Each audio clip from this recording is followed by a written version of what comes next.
dia a todos e todas. Muito obrigado por estarmos participando aqui na PUC da Semana da Concorrência, promovida pelo IBRAC. E é com muita satisfação que a gente compôs essa mesa hoje, né, para tratar de um tema que é de alta relevância e interdisciplinar. Por isso, inclusive, a riqueza dessa mesa, que está demonstrando a altura da relevância desse tema, que é a leniência, o termo de compromisso e cessação de prática, na matéria de defesa da concorrência. Eu só vou convidar a compor a mesa, depois eu vou passar a palavra para a nossa mediadora. Repare que essa mesa tem uma curiosidade bastante interessante, que ela é majoritariamente composta por ex-alunos da PUC de São Paulo, né? E de mulheres também, mas de ex-alunos da PUC de São Paulo.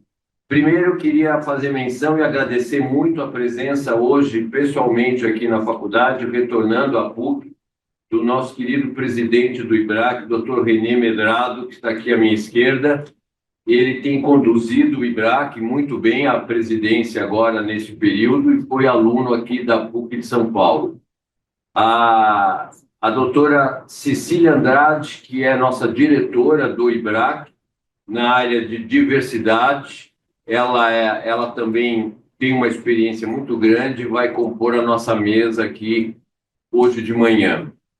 Beatriz, que está aqui ao meu lado, também ex-aluna da PUC, a Júlia, ex-aluna da PUC, e o meu querido colega de faculdade e de docência, o professor Cláudio, na área do direito penal. O professor Cláudio vai ser apresentado, tem um currículo nessa área importante e divide comigo a atividade preciosa que é lecionar aqui na nossa faculdade.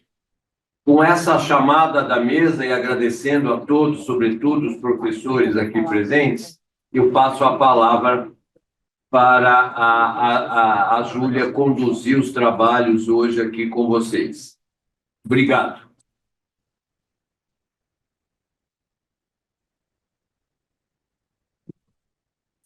Bom dia. Primeiro eu vou me apresentar. Eu sou a Júlia, eu trabalho no Demarest Advogados. Até pouquíssimo tempo eu estava aí no lugar de vocês. Eu me formei em junho do ano passado, mas eu trabalho com antitrust já há um tempo, desde 2021, né? E voltei aqui hoje para ser mediadora na mesa. Eu faço parte também do IBRAC Júnior, que é o grupo de recém-formados, o pessoal mais jovem aí do IBRAC. Na verdade, eu vou passar a palavra para o René para fazer a abertura, para explicar um pouco para vocês sobre a Semana da Concorrência, como funciona o IBRAC, a Júlia. Alô. Júlia, muito obrigado. Professor Fernando, obrigado pelas palavras, pela acolhida.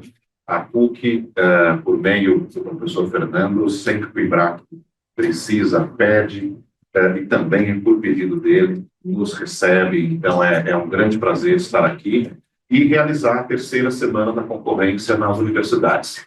A ideia da Semana da Concorrência, e nós estamos, obviamente, na terceira edição, e a PUC participa desde a primeira edição, é de levar a defesa da concorrência e a cultura da concorrência. Então, portanto, é uma promoção de advocacia da concorrência que o IBRAC promove, justamente para que a cultura da concorrência ela permeie as diferentes faculdades.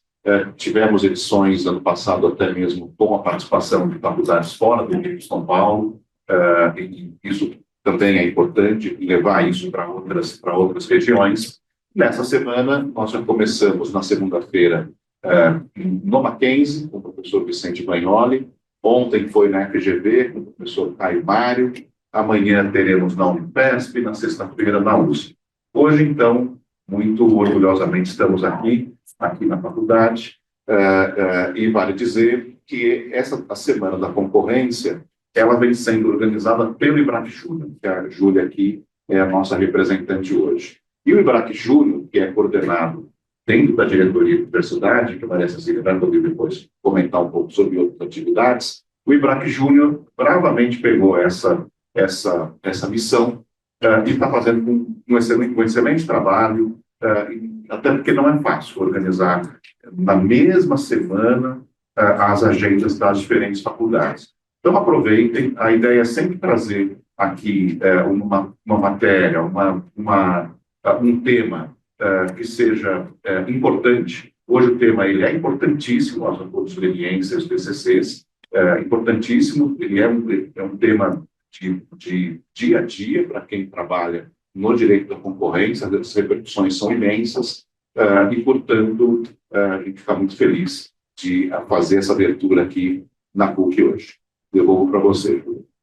Vou passar a palavra agora para a Cissa falar um pouco também sobre o BRAC Júnior, sobre o Comitê de Diversidade. Bom dia a todos. Eu sou a única aqui que não sou ex-aluna da PUC, mas também não sou daqui de São Paulo, então estou desculpada, né, Fernanda? Perfeito, premiada. Tá bom. Então, o IBRAC, a gente começou no mandato passado, a Diretoria de Diversidade. Dentro da Diretoria de Diversidade, nós temos iniciativas de inclusão, de diversidade e inclusão. A gente sabe que é um tema que está aí no debate, mas o IBRAC não vai abrir mão dessa pauta. Então, nós temos programas de bolsas nos eventos pagos do IBRAC para as categorias minorizadas. Então, a gente costuma ter alguns parceiros, tanto para as questões raciais, questões de gênero, questões de orientação. Então, a gente tem feito um programa bastante importante, tanto em relação aos seminários, quanto em relação ao que a gente chama de evento pago, que o IBRAC promove nas suas diversas áreas de atuação. O Guerreiro comentou, mas seria comércio internacional, não só concorrência, comércio internacional, relações de consumo. A gente tem um seminário agora no final de maio, ajuda aqui, né? Regulação, mercados digitais, compliance, eu acho que são as principais áreas. Então, todas essas áreas, a gente tem eventos regulares, são eventos, alguns são abertos, então é um convite aí, o professor Fernando me pediu para ressaltar. Os eventos abertos, é só se inscrever no site do IBRAC, no dia vocês recebem o link, podem assistir. E os eventos pagos, a gente tem promovido essa questão de conceder as bolsas, a gente tem alguns critérios, então a cada evento a gente divulga o edital para os nossos parceiros. Então, procurem se informar, porque, por exemplo, o seminário de concorrência do IBRAC é internacional, são 3 dias de palestrantes de vários lugares, tanto do Brasil quanto internacionais, são debates de altíssima qualidade, então a gente está dando oportunidade para que vocês participem. Nós começamos esse ano um programa de mentoria, estamos agora dando início, né, a esse projeto piloto, e aparentemente não, foi um sucesso a busca, nossa ideia é repeti-lo, então a gente vai fazer agora essa primeira chamada.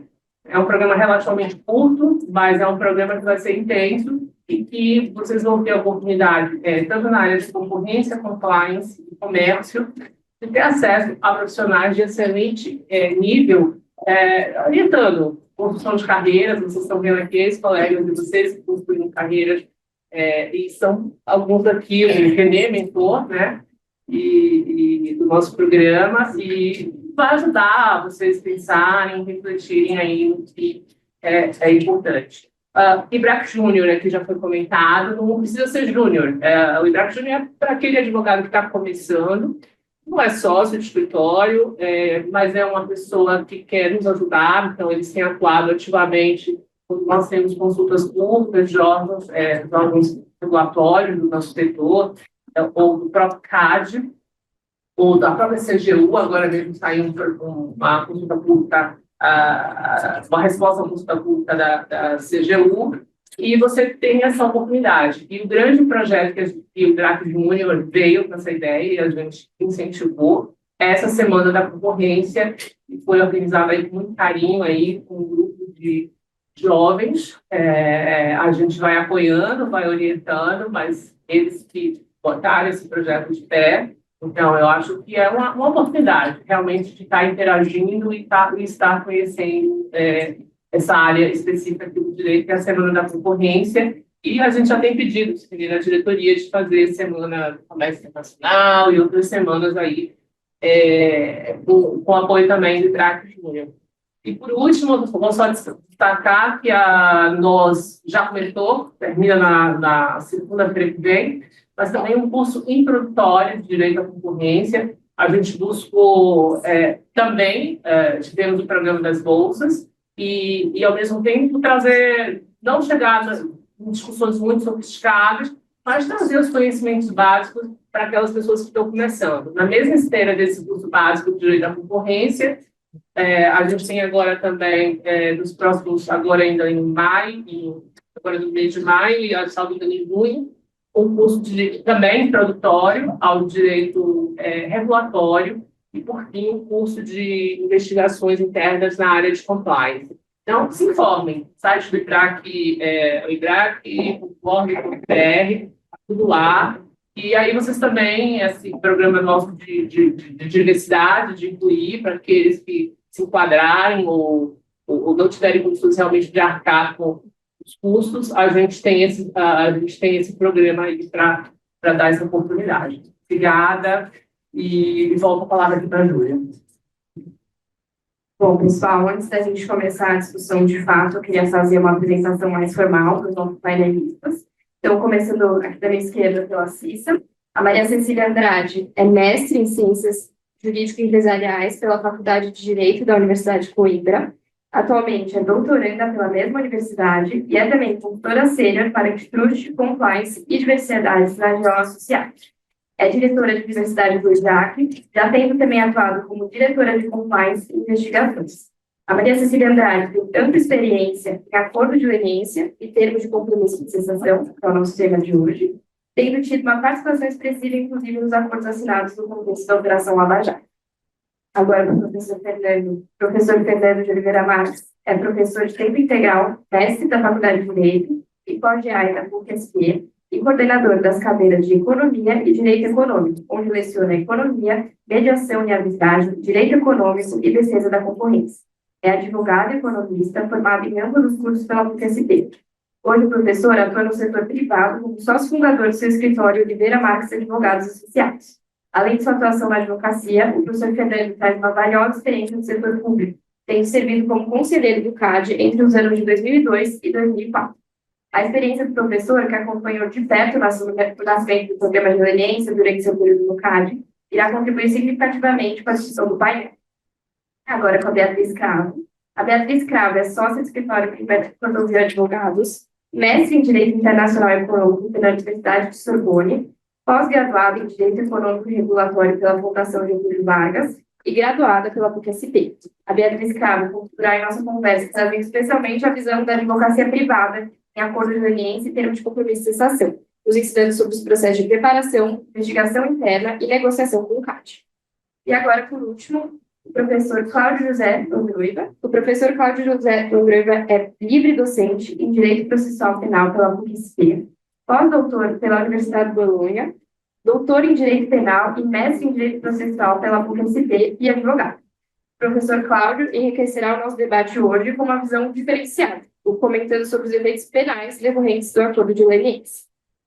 Essa foi a apresentação. Agora a gente vai, de fato, começar com a nossa discussão, mas antes eu queria perguntar para vocês, só para ter uma ideia da nossa plateia, quem tem algum contato já teve contato com direito concorrencial e antitrustianos, seja através de aula, estágio, ou é o primeiro contato? Deixa eu ver, quem já teve? Poucas pessoas. Quem não tem ideia do que é direito concorrencial e antitruste? Alguém? Tá. Então, por mais que a discussão seja específica de acordos de leniência, termos de compromisso de cessação, a ideia é que seja um tema acessível e que vocês consigam entender. Então, a ideia é trazer o direito concorrencial para vocês. É um primeiro contato. A discussão não vai ser extremamente técnica, acadêmica, ela é destinada a vocês, de fato.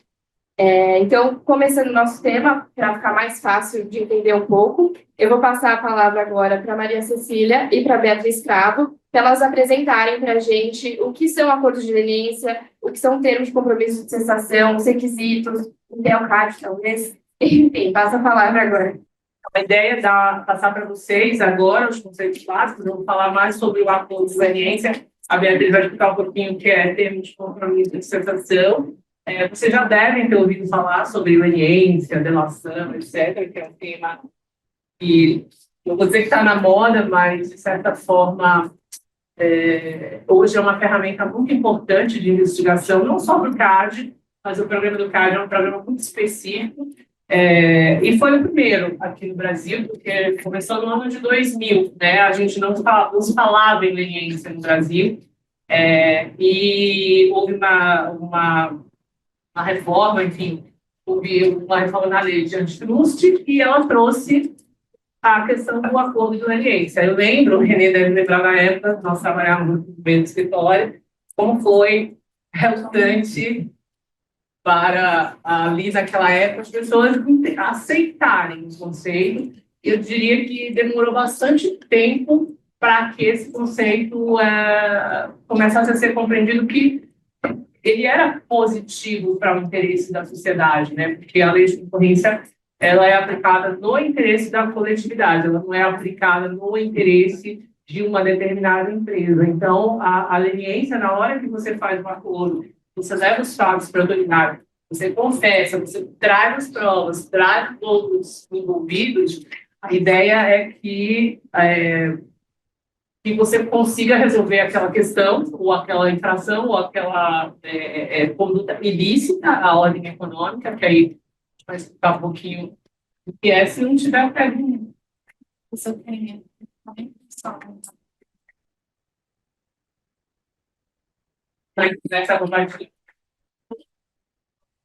Mas, enfim, a ideia é que a gente comece que essa ferramenta leve ao conhecimento da autoridade, que ela possa instaurar uma investigação sobre uma infração. E para que você aplica o acordo de experiência? Você aplica para os casos basicamente, os casos de cartel, casos de conduta coordenada de concorrência. Existe uma discussão nova agora, que uma consulta pública de janeiro de 2025, a gente não vai entrar em todas essas nuances aí, coloquei as referências aqui na apresentação, depois o Fernando pode compartilhar com vocês, de debates que estão acontecendo para estender para outros tipos de conduta, mas basicamente seria o acordo entre concorrentes. Os acordos podem ser tanto os básicos, aqueles acordos com o objetivo de lesar a concorrência, mesmo que não tenham sido feitos de forma deliberada, você participou de uma reunião e discutiram alguma questão de cartel, você pode estar ali envolvido naquela investigação. Você vai ter tanto acordo, e as pessoas confundem muito o cartel com um acordo só de preços. Não é só sobre preços, os acordos entre concorrentes pode ser para divisão de mercado, pode ser para divisão de cliente, pode acontecer para discutir margens, pode acontecer para reduzir oferta. Então, são vários temas. A gente tem uma falsa impressão de que vai se discutir apenas preços, quando, na verdade, você tem um leque de outras situações que também se englobam no conceito de cartel. Então, aqui a legislação, né, a Lei 12.529 de 2011, não obstante o acordo de leniência veio na reforma do ano 2000, e é importante que não é só para a pessoa jurídica, ele permite a colaboração da pessoa jurídica e da pessoa física. E você tem a obrigação de cessar a conduta, denunciar terceiros, confessar, e por isso você tem uma série de benefícios, tanto do ponto administrativo, quanto do ponto de vista criminal, que eu vou deixar para o professor Cláudio falar, que ele tem muito mais propriedade em relação a isso. De qualquer forma, o acordo não isenta os beneficiários de ressarcir consumidores lesados, assim como a propositura de ação civil pública. Então, esse é um dos dilemas aí que a gente vai tecer alguns comentários aí durante o debate.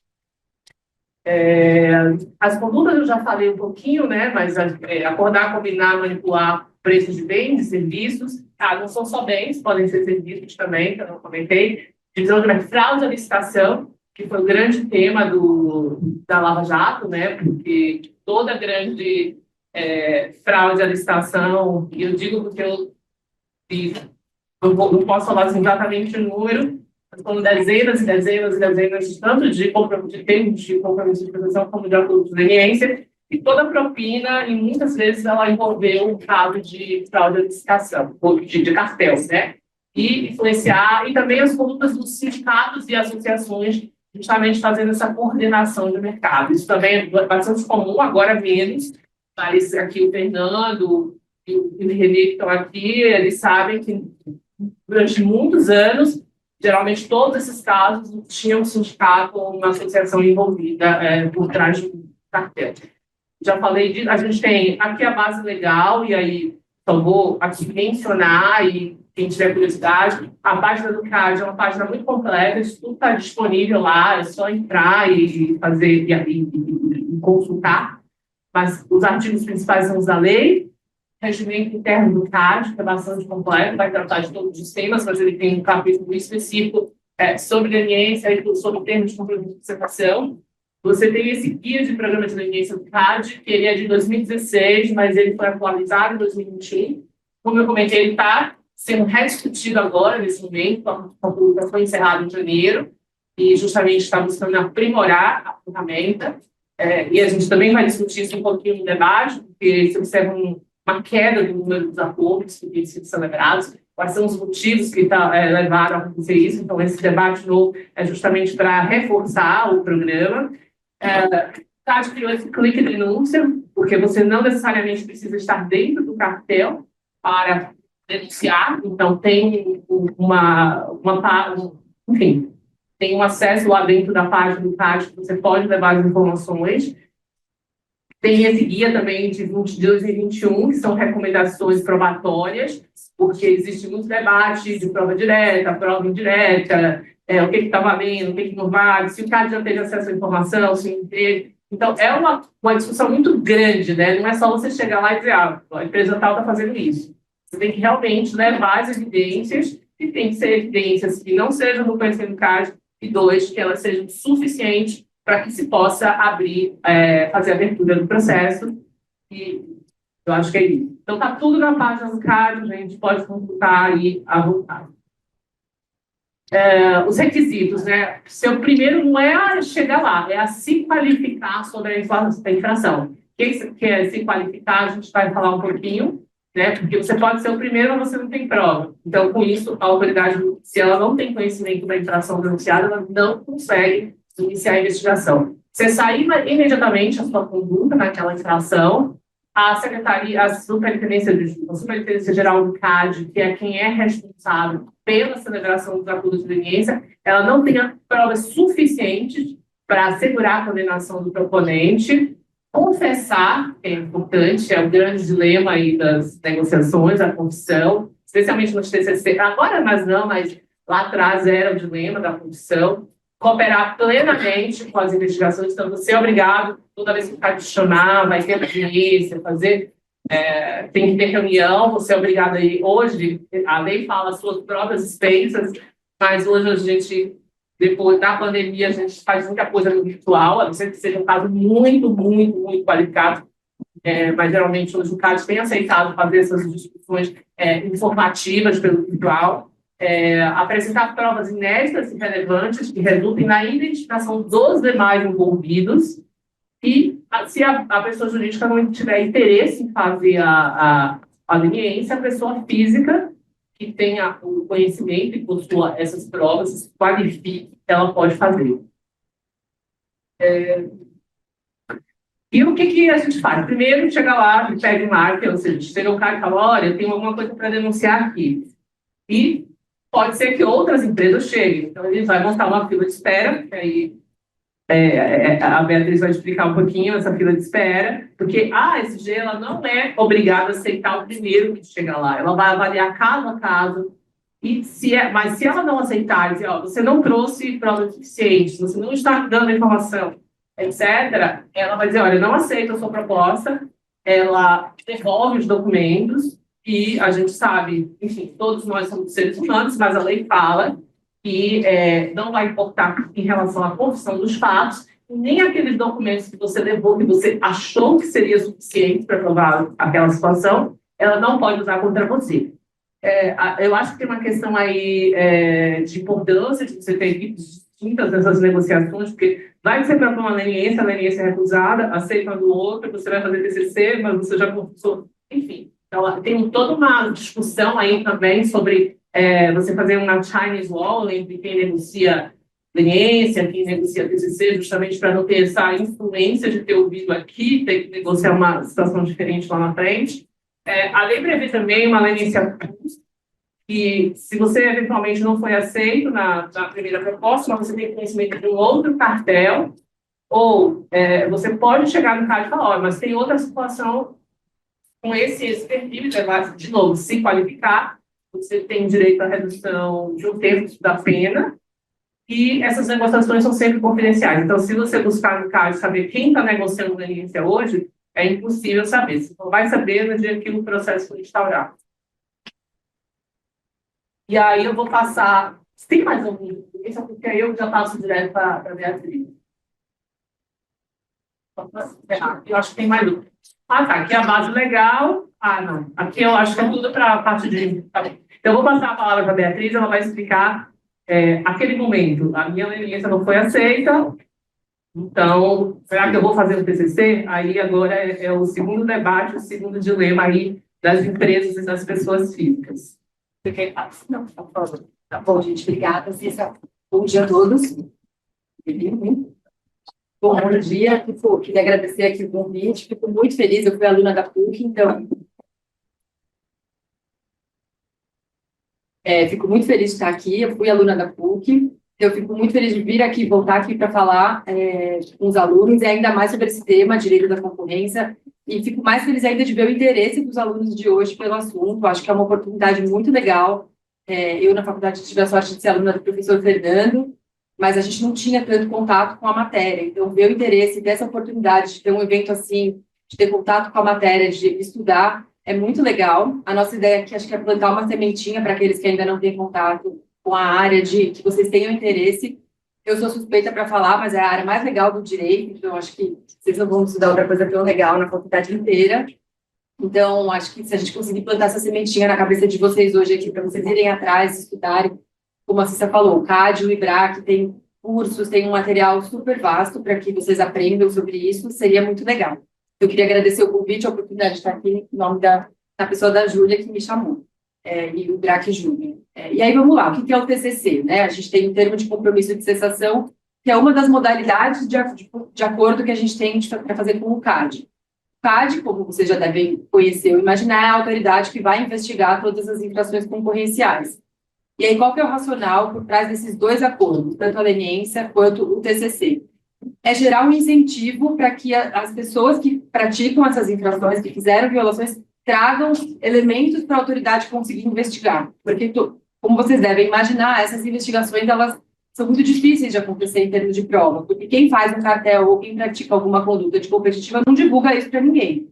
Então, são informações que são trocadas por e-mail ou em reuniões que ninguém tem acesso. Então, para a autoridade, é sempre mais difícil ter acesso a provas e fazer essa investigação. Então, a ideia e o racional por trás desses acordos era de incentivar que as próprias pessoas que praticaram a infração e que têm acesso a tudo isso possam trazer isso de alguma forma para a autoridade e receber alguma coisa em troca.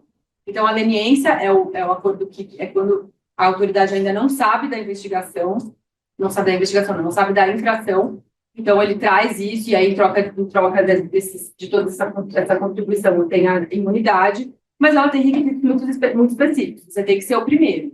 Se você chegar depois e já teve um leniente que já se qualificou, você não tem mais a oportunidade de fazer uma leniência. E aí que entra os TCCs, que é uma outra modalidade de acordo também. Você vai fazer um acordo muito parecido com a leniência, mas com algumas diferenças, com alguns requisitos e com alguns benefícios diferentes também.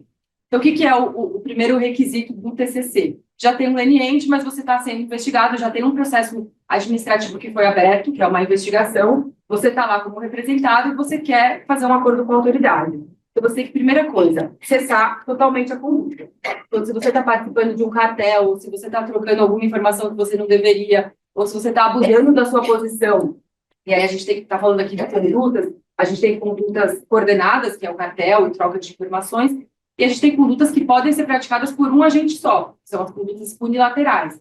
Então, todas essas, você pode fazer um TCC, se você está praticando qualquer uma dessas.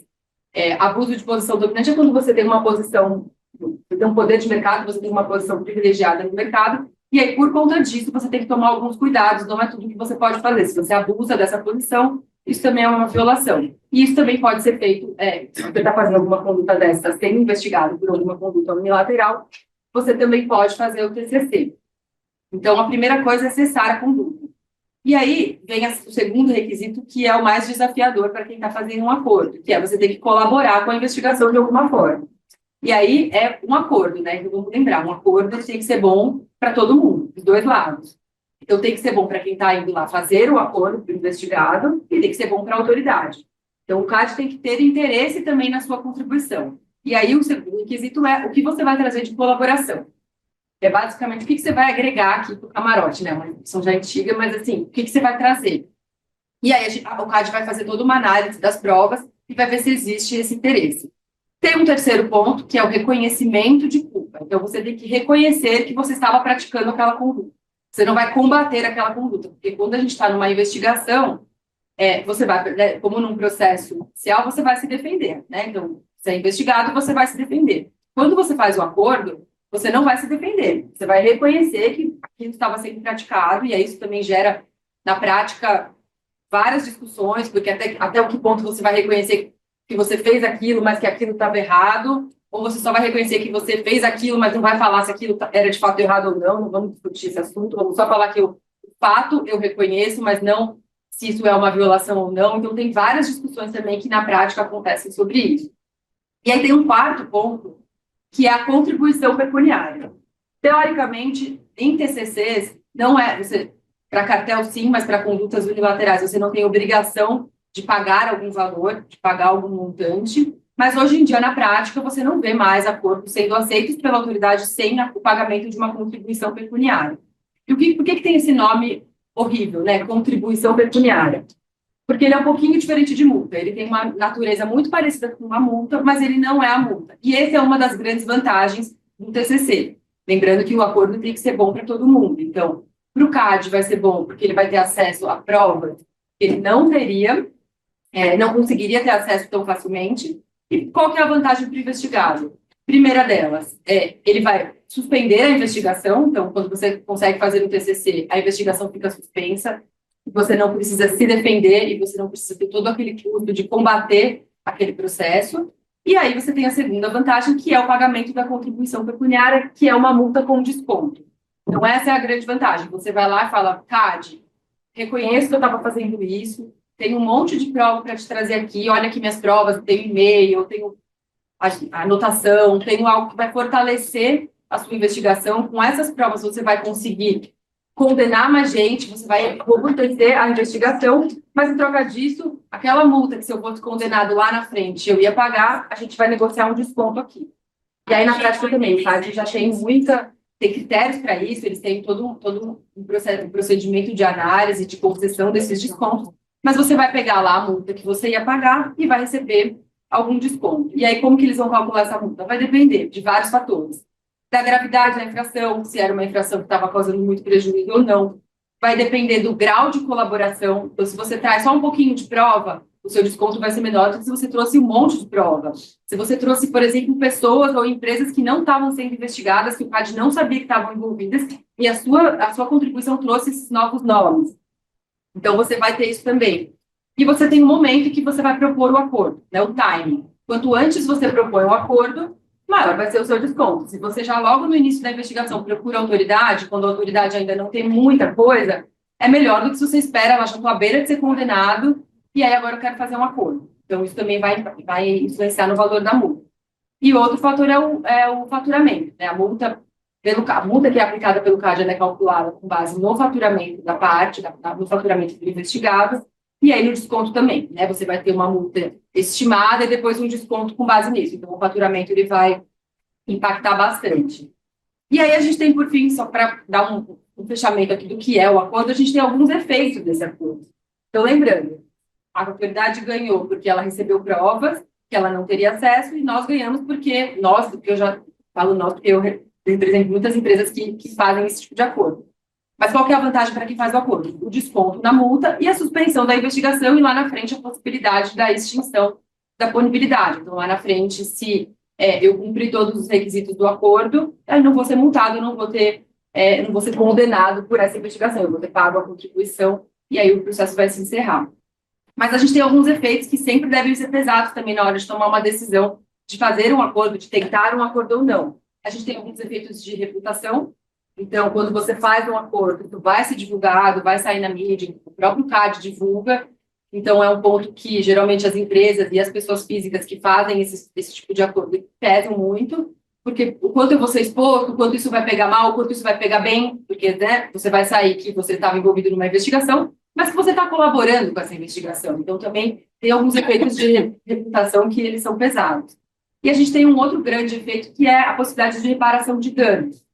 Lembrando, quando a gente reconhece que a gente fez alguma coisa errada, e aí, por isso que tem uma discussão lá no reconhecimento de culpa, se eu só vou reconhecer o fato, ou se eu vou reconhecer que aquilo era uma violação, você tem um instrumento que pode gerar reparação de danos. Então, alguém que foi lesado, que se sentiu lesado, pode buscar reparação desses danos em ações específicas. Então, isso facilita um pouco mais que alguém tenha alguma coisa contra você para pedir esses danos. Então, são efeitos também da celebração desse tipo de acordo. Acho que a ideia aqui era passar um pouquinho a introdução do que são esses acordos, e aí a gente vai falar de algumas coisinhas mais na prática, de desafios que a gente tem no dia a dia. Vou devolver a palavra para a Giz. Obrigada, Beatriz, Maria Cecília, pela exposição, foi ótima. Agora a gente acabou a parte expositiva, que era mais introdutória, para vocês terem contato com o tema, e agora a gente vai passar para uma roda de conversa, discussão. E eu vou começar, na verdade, com uma pergunta mais de retrospectiva, a gente vai de retrospectiva para panorama atual, soluções, etc. Mas a minha pergunta de retrospectiva é mais direcionada ao professor Fernando e a Maria Cecília, que estavam presentes desde o nascimento do programa. Então, o programa de leniência do CAD, ele foi criado nos anos 2000, e o primeiro acordo foi firmado em 2003, porque o professor era conselheiro do CAD. Até 2024, segundo a autarquia, já teriam sido assinados mais de 110 acordos. Como vocês enxergam o amadurecimento do programa de leniência desde 2003 até hoje? Como o programa se mostrou relevante na detecção de infrações? Quais aspectos foram fundamentais para a estruturação do programa? Pergunta meio, não sei se o Fernando começa, eu complemento. Acho que ele, como conselheiro, Você já fez a exposição preliminar, deixa agora eu andar um pouco com o tema. Muito bom. Veja, esse é um tema da maior relevância para o direito antitruste, porque ele permite a identificação da infração e, mais do que isso, a cessação das condutas, quer pela via da leniência, quer pela via do termo de cessação de prática. A Lei 8884, em 94, que é o grande paradigma de mudança da tutela da concorrência no Brasil, ela não previa a leniência. A leniência só veio em 2000, né? Uma lei especial que trouxe a leniência para o Brasil. Trouxe para o Brasil porque ela já estava sendo desenvolvida e aprimorada no exterior, sobretudo nos Estados Unidos e na Europa. Um direito anglo-saxão mais pragmático, que decidia premiar alguém que teria participado de uma infração para facilitar a percepção daquela infração e a cessação daquela conduta, né? E veio para o Brasil em 2000. 2000, como a Cecília falou, chocou o mundo jurídico brasileiro por duas ordens de razão. Primeiro, porque a infração administrativa por abuso do poder econômico prevista na Constituição e infraconstitucionalmente na lei antitruste, ela tem uma camada administrativa, CAD. Mas também tem uma segunda camada, daí porque a beleza da matéria, prevista na Lei 8137 de 90, que é crime, pena de reclusão de 2 a 5 anos. E, então, você tem uma outra camada de responsabilização do ponto de vista agora criminal. Criminal 8137. 90. E terceira camada, as ações civis públicas de reparação de dano meta-individual, individual homogêneo. Ação civil pública.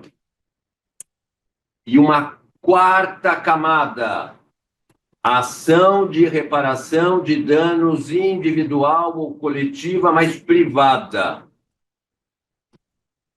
Portanto, aquele que vai dar a notícia e fazer um acordo de leniência tem que estar preparado para essa tsunami de responsabilidades que vem pela proa. É certo que na primeira camada você terá uma isenção. Na segunda camada criminal também haverá uma isenção. E isso logo em 2000 surgiu com problemas. Por quê? Como a lei de concorrência, uma lei, estaria interferindo numa legislação penal cujo titular da ação é o Ministério Público. Surgem várias questões lá naquele momento. Qual o Ministério Público? O estadual ou o federal? Como convencer? É certo também, minha gente, que o CAD tem uma peculiaridade muito importante, às vezes negligenciada, às vezes tentativa de apagamento. O CAD, a autarquia, a lei, desde 94, prevê a participação do Ministério Público com assento no acompanhamento e no julgamento dos processos. Isso não existe nas agências reguladoras. Por que isso? Porque o CAD é órgão judicante, diferentemente das agências. Segundo, porque a coletividade é a titular dos bens jurídicos protegidos por essa lei, artigo 1º da lei antitrust. Existe uma meta-individualidade forte na concorrência. É a coletividade, é a concorrência e não concorrente que a tutela da concorrência deve objetivar. Tem um aspecto econômico, que não cabe aqui desenvolver tanto, econômico, né, que mostra a relevância da busca de um ambiente de concorrência. Por isso a lei é forte. E sendo forte, cria um incentivo para a leniência. Havia persecução de cartel antes de 2000? Sim, havia. Havia. Mas era mais difícil.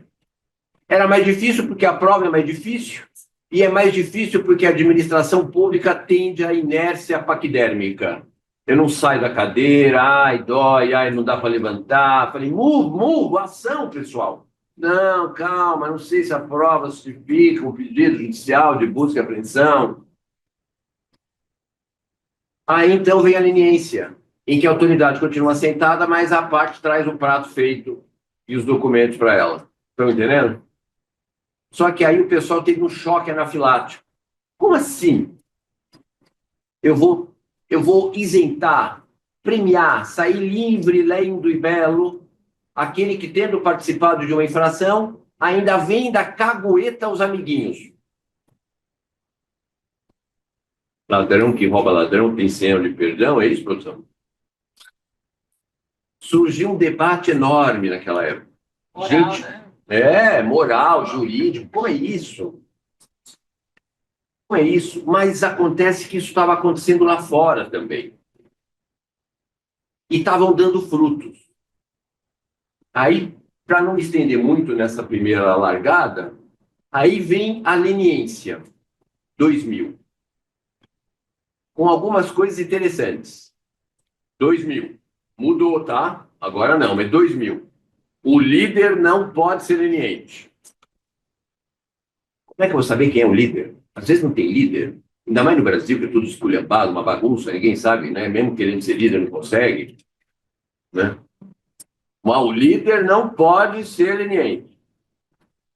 Só, como eu avisei, eu vou precisar sair agora, mas eu queria deixar uma dica para quem quiser assistir um filme, que é engraçado, o filme, sobre a questão da leniência, que retrata os primeiros casos de cartel internacional, que é o caso das lisinas. Foi o primeiro caso de cartel internacional que eu trabalhei lá em 99, 2000. Chama O Informante, com o Matt Damon. Tá? Ele, obviamente, ele é posto de uma forma de comédia, mas é bastante interessante mostrar, que ele mostra ali essas questões que você está colocando. Quem foi o cliente, a participação dos outros, a colaboração dele com a FBI, etc, etc. Acho que é interessante para quem quiser ter um contato de maneira mais leve também com essa matéria. Excelente. Não. A casa é sua. Obrigado. Está mais perto. Então, o líder não poderia fazer e propor a leniência. Mas aí surge outra confusão. Quem é líder? Quanto foi líder? Que tempo foi líder? Tem líder? Não tem líder? Segundo, aí muito importante, gente, muito importante. A leniência já nasceu com o requisito da confissão da culpa.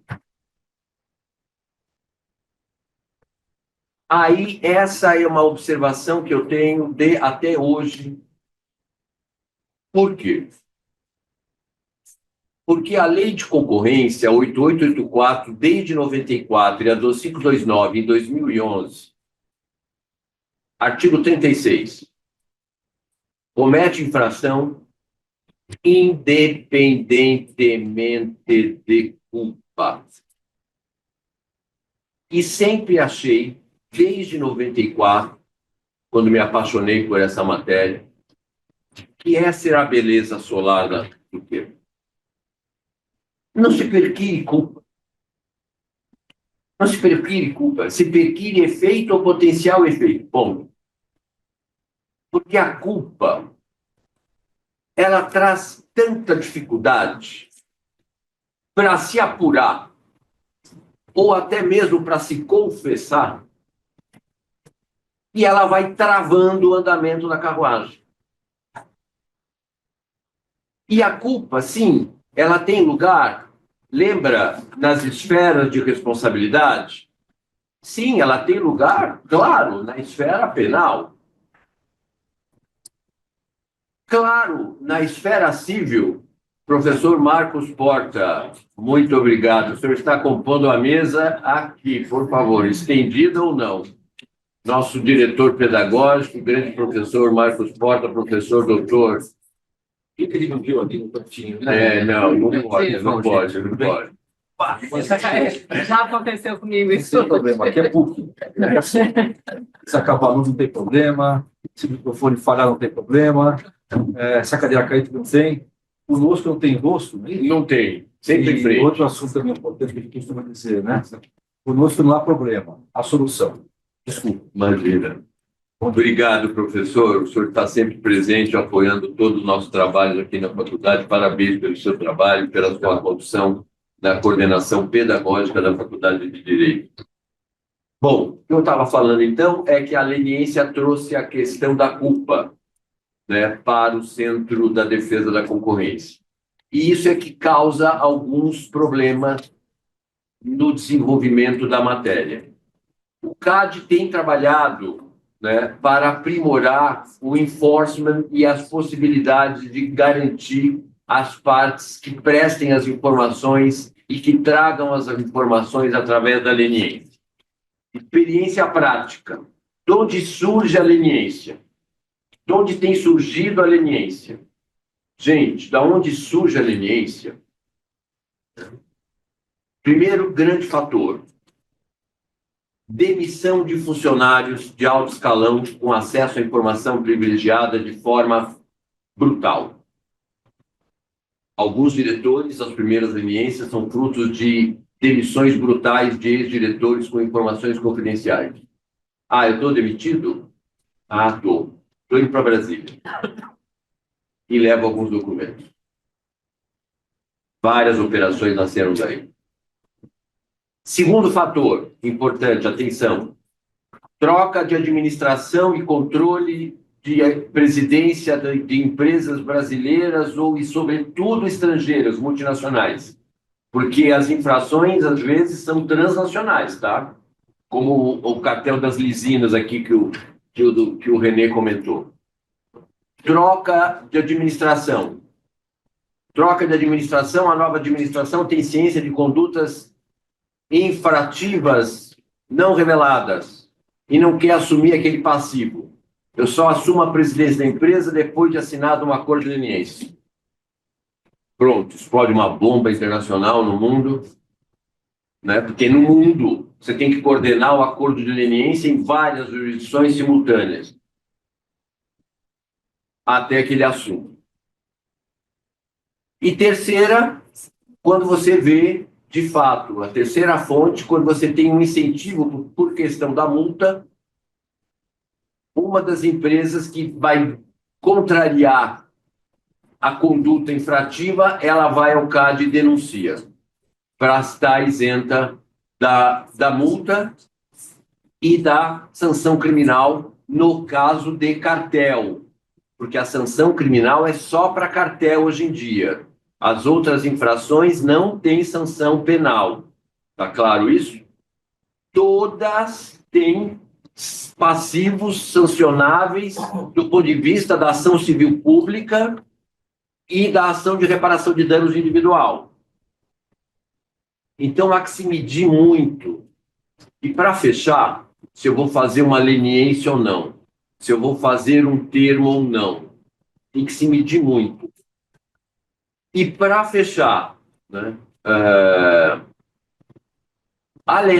o acordo de leniência e o TCC podem ser considerados até mesmo uma vantagem competitiva comparativa. Eu tenho condição de sair sem multa, com os meus diretores soltos, né? E você vai ter que pagar uma multa gigantesca e os teus diretores, no caso de cartel, podem estar presos.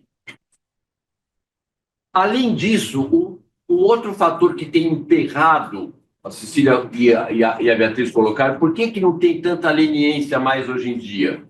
Teve uma curva de leniências e aí, às vezes, cai.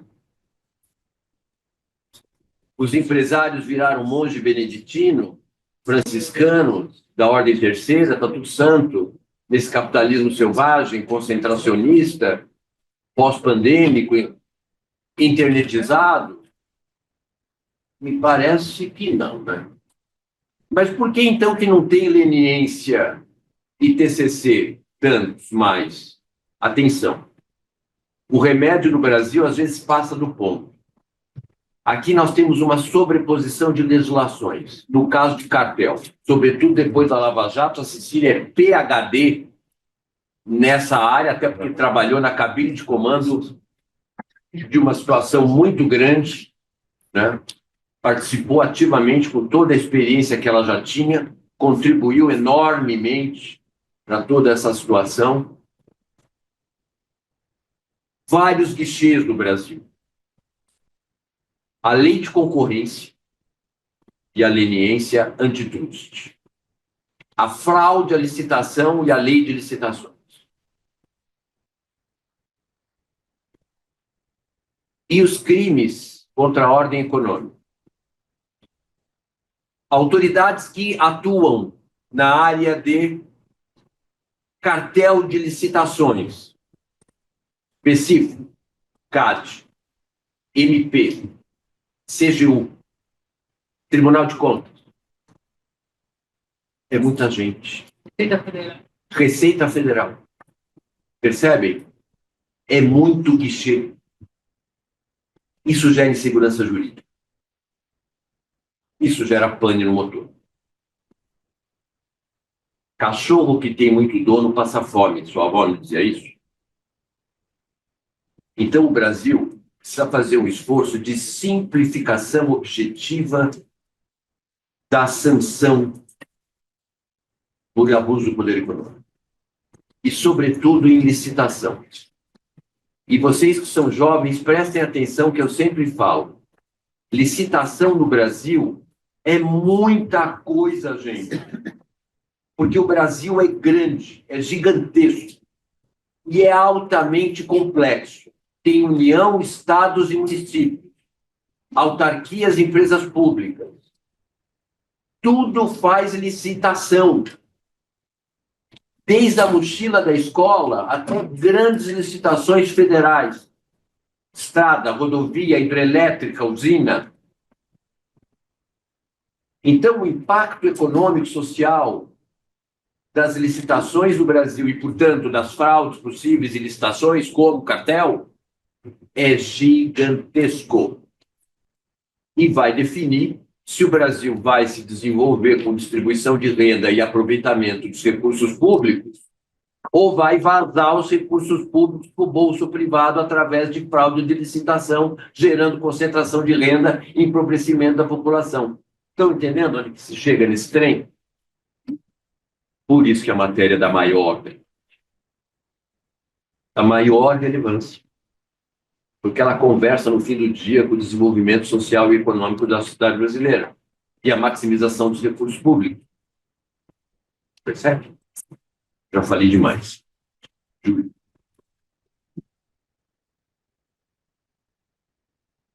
Não sei se você quer falar um pouquinho. Sim, eu vou só complementar alguns pontos aqui, não complementar, porque eu acho que o Fernando deu um panorama geral, mas a Júlia perguntou um pouco da linha do tempo, né, e a gente começou a falar do ano 2000 aí, quando a lei criou esse dilema que o Fernando trouxe aqui. Eu lembro, o Renê, a gente trabalhava junto no mesmo escritório, e os nossos chefes, na época, todo mundo ficou meio chocado, realmente, porque o Brasil não tinha essa cultura da delação premiada. E aí foi um choque quando veio a primeira grande busca e apreensão, levada pelo Daniel Goldberg, hoje não atua mais na área, mas enfim, ele era o secretário de Direito Econômico, e todo mundo ficou assim completamente assustado, porque e era um caso relativamente pequeno, era um caso local lá no Rio Grande do Sul, e que os empresários sim foram e fizeram um acordo leniense. Então, aí ele começou a se tentar entender um pouco esse mecanismo aqui no Brasil, apesar de você continuar num programa de descrença. Isso mudou quando vieram os cartéis internacionais. E aí, realmente, já vinha tudo pronto do exterior. E, como o Fernando falou, você tem troca de administrador, você tem uma série de casos, de situações, e a gente viu leniências internacionais, não só da Lisina, mas em diversos outros casos, que, inclusive, com prisão, eu lembro de uns casos grandes que Interpol envolvida, e começou a tomar uma dimensão que as pessoas começaram, opa, aqui tem alguma coisa e eu vou ter que prestar atenção. Mas, mesmo assim, do ponto de vista cultural, ainda havia resistência. Eu lembro, o Fernando estava lá no Tribunal do Cabo, o cartel do cimento. Sim, cimento, laranja. Cimento, laranja, brita. E as pessoas ainda não fizeram leniência ali, apesar de que eu trabalhei lá nesses cartéis que ele falou, havia uma resistência ainda do setor corporativo em relação ao tema. Então, a tomada de consciência realmente veio com essa questão dos cartéis internacionais. E aí a gente chega aqui em 2014, que aí vinha a Lava Jato. E aí eu vou só dar uma pincelada aqui, eu trabalhei realmente na Lava Jato, fiz dezenas e dezenas de acordos, diferentemente dos casos que estão sendo anulados do Supremo Tribunal Federal. E assim, eu não vou entrar nesse mérito, é uma discussão muito mais aprofundada, que envolve interesses políticos, não só questões legais, mas os casos do CARD não estão sendo anulados. Você está tendo pedido de revisão de valor de multa, tem um movimento. Por quê? Porque aquelas provas que estão sendo contestadas eram provas de pagamento de propina. E o CAD, em todas as negociações que eu fiz, dizia, não, essa questão de propina, essa questão de corrupção não é aqui. Você vai negociar com o Ministério Público. Aqui eu só quero saber do cartel. Então, as provas do cartel não são essas provas que estão sendo questionadas por questão de cadeia de custódia, etc. Então, os acordos estão valendo, não obstante as penas, e aí é uma questão legal, realmente, que a justificou da contribuição, especialmente das contribuições nos TCCs, as contribuições patrimoniais, que elas são baseadas no faturamento da empresa, você tem uma série de descontos, mas eu lembro da gente ter discussões muito profundas por conta dessa questão de que a autoridade também ela tem um CPF. Então, ela tem um limite de até quando ela vai nos descontos que ela pode conseguir para que aquela empresa faça o TCC. Então, passou daquela linha ali, a pessoa ia responder no CPF, e realmente a gente tem multas hoje, ou contribuições, para usar o termo aí correto, as contribuições que são realmente impagáveis para algumas das empresas da Lava Jato. E começou também, Fernando, aí também nos UTX, um conflito com a CGU. Por quê? Porque a lei de anticorrupção também traz o cartel de licitação como uma conduta que está sob a competência da CGU. E a CGU também começou a investigar as mesmas coisas, os mesmos fatos, só que sob a perspectiva da corrupção, do cartel. E aí começou o debate, a gente teve são grandes janelas de oportunidade. Na época, o nosso superintendente-geral tinha passado, ele era ex-CGU, você sabe de quem eu estou falando. Sim, sabemos. Então, ele fez uma articulação lá junto com a CGU, e a gente conseguiu uma espécie assim, se você negociar com a CGU, negociar com o CAD e pagar, eu vou te dar um desconto de tanto. Era um desconto, assim, que não estava previsto em lei, mas que foi ali, eu não sei se ele se repetiria hoje, né? A gente teve personagens que ajudaram a gente a fazer aquela composição. E é o que o Fernando fala, né? Eu acho que depois a gente vai falar um pouquinho dos vários clichês, mas a fraude à licitação, e às vezes a gente fala, a gente está vivendo, infelizmente, a gente está vendo coisas acontecerem de novo, e não é o dinheiro que você tira, você está tirando hoje, e aí não é fraude à licitação, mas aí são desabafo, né? Ou não só dos aposentados, mas na hora que você faz uma fraude, uma licitação de merenda pública, do cartel, saúde, você está realmente nessa questão do desenvolvimento econômico social, para trazer um fator assim, realmente real. Então, você está impactando a vida de crianças, de idosos, na educação, né, na infraestrutura, que foram eu negociei, e esses são mais públicos, né, do que, ou uns são mais públicos, outros menos, mas todas as arenas da Copa do Mundo de 2014, elas foram objeto de cartel. Teve propina? Teve cartel em todas as arenas. Aliás, a que se salvou ali foi a Fonte Nova, lá do meu estado da Bahia. Mesmo assim... Se do seu estado, eles não iam brincar, né? Era baiano lá, resolve no facão, era brincadeira, gente. Mas foi a única que não entrou de todas as arenas, né? Então, você teria... Era em porto, em aeroportos, todas essas grandes obras, você chega no aeroporto maravilhoso, teve os metrôs aqui de São Paulo, as obras todas paradas, BLT, e por aí vai. Então, assim, a infraestrutura que a nossa população precisa, aquelas obras ali do Morumbi, né, que é o monotrilho, gente, trilho, também estava lá na Lava Jato. Então, é o próprio cidadão sendo prejudicado, né, o desenvolvimento econômico e social. Então, é um tema de realmente extrema importância. A gente vai falar um pouquinho por que está diminuindo, né? Eu acho que daqui a passar a palavra aqui para a Júlia, mas somente dando, assim, uma pitada assim, de realidade aqui na fala do Fernando, das coisas que nós vimos. Tiveram, só mais um aspecto que eu gosto sempre de falar, que são os dilemas, porque a gente tem a questão da pessoa jurídica e tinha a questão da pessoa física, né? Porque assim, a pessoa jurídica pode até ter o poder de ir lá investigar, abrir e-mail de todo mundo, sei lá, agora o WhatsApp, quais são os meios de comunicação, agora a gente tem inteligência artificial, tem muita coisa acontecendo agora nesse campo de prova. A empresa tem acesso, porque hoje você tem um smartphone, tem tablet, está ali sob o controle da empresa, se você usar o seu privado, enfim. Tem uma série de questões aí muito peculiares. Mas o fato é que a empresa tem muito mais poder para decidir. E a gente tem muito dilema de pessoas físicas ou que não sabiam a questão da culpa, né, do que você faz, independentemente de culpa, ou você não precisa ter feito, né, a conduta do cartel, você foi lá, planejou, participou da reunião e não implementou, você vai responder do mesmo jeito. Então, assim, eu ia para reuniões, e aí o cara falou, mas o chefe mandou ir naquela reunião, não sabia do que ia ser discutido. A pessoa foi. Então, a desinformação também, e aí eu tenho uma questão minha, pessoal, né, não sei se é para todos, de que as pessoas físicas são muito importantes nesse processo. Porque você acha que você está falando com um executivo X, você está falando com um executivo que é casado, tem filho, tem neto. Aí eu tive um caso, só para até concluir aqui, que não foi na Lava Jato, foi antes da Lava Jato, que era o CEO de uma grande multinacional aqui no Brasil, e a Polícia Federal foi na casa dele. E a mulher dele, imagina, ser casada com o CEO lá, né, aquela vida chique lá e tal. E a Polícia Federal bateu na casa dela e ela não entendia como o meu marido, executivo, sei lá, saiu agora é foto, né? Saiu mais antes, saiu não sei aonde, executivo do ano. Eu estou com a Polícia Federal do meu mercado. E ele me ligou.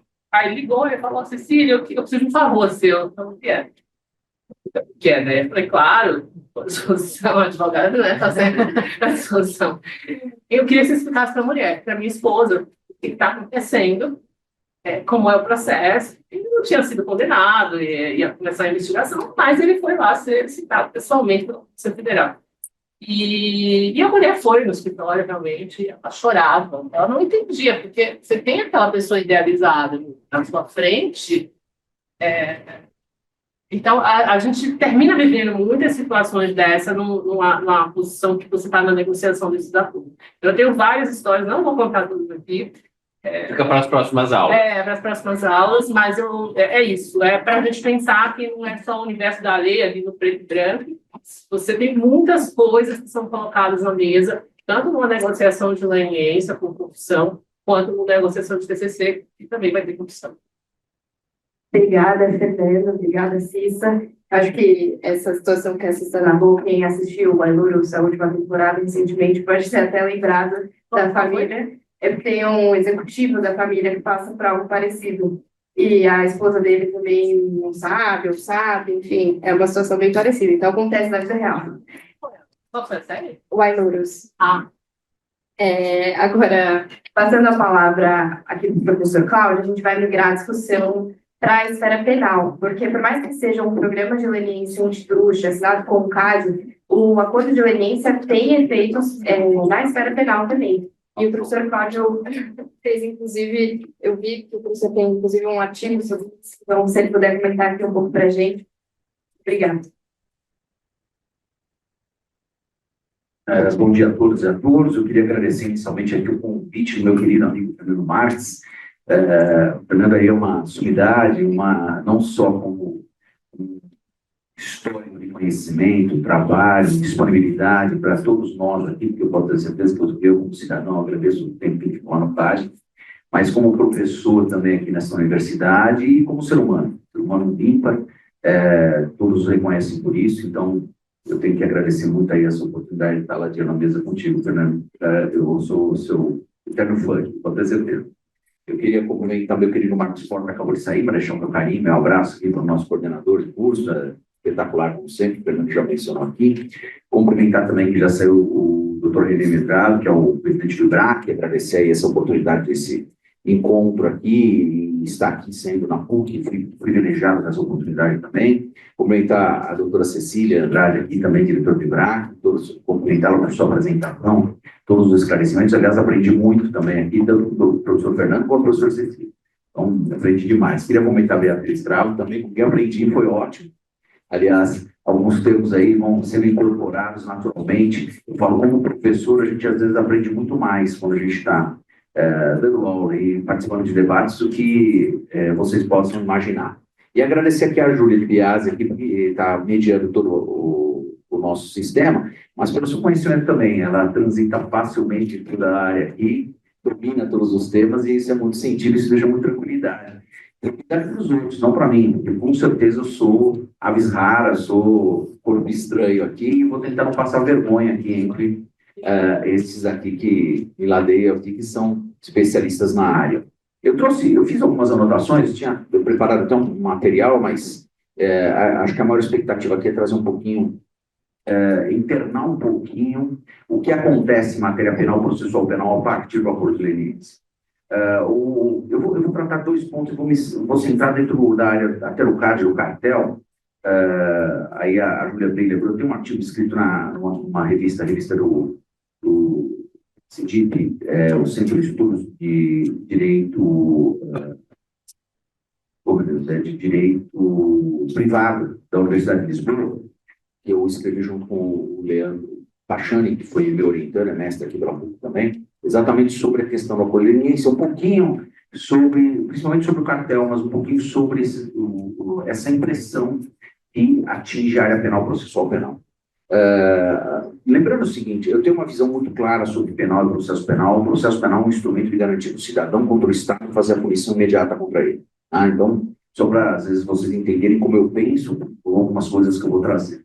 Eu não tenho essa visão de que o processo penal é um instrumento de aplicação do direito penal. Não é. Se fosse um instrumento de aplicação do direito penal, a gente não precisava nem ter processo, é mais fácil aplicar direto, era só sancionar como era o processo inquisitório antigo. Então, não é. Ele é um instrumento de garantia do cidadão. O Estado não consegue fazer nada em relação ao cidadão se não passar por um processo, um devido processo legal, com direitos e garantias fundamentais assegurados, ampla defesa, contraditória e por diante. Então, para ter um pouquinho ideia disso.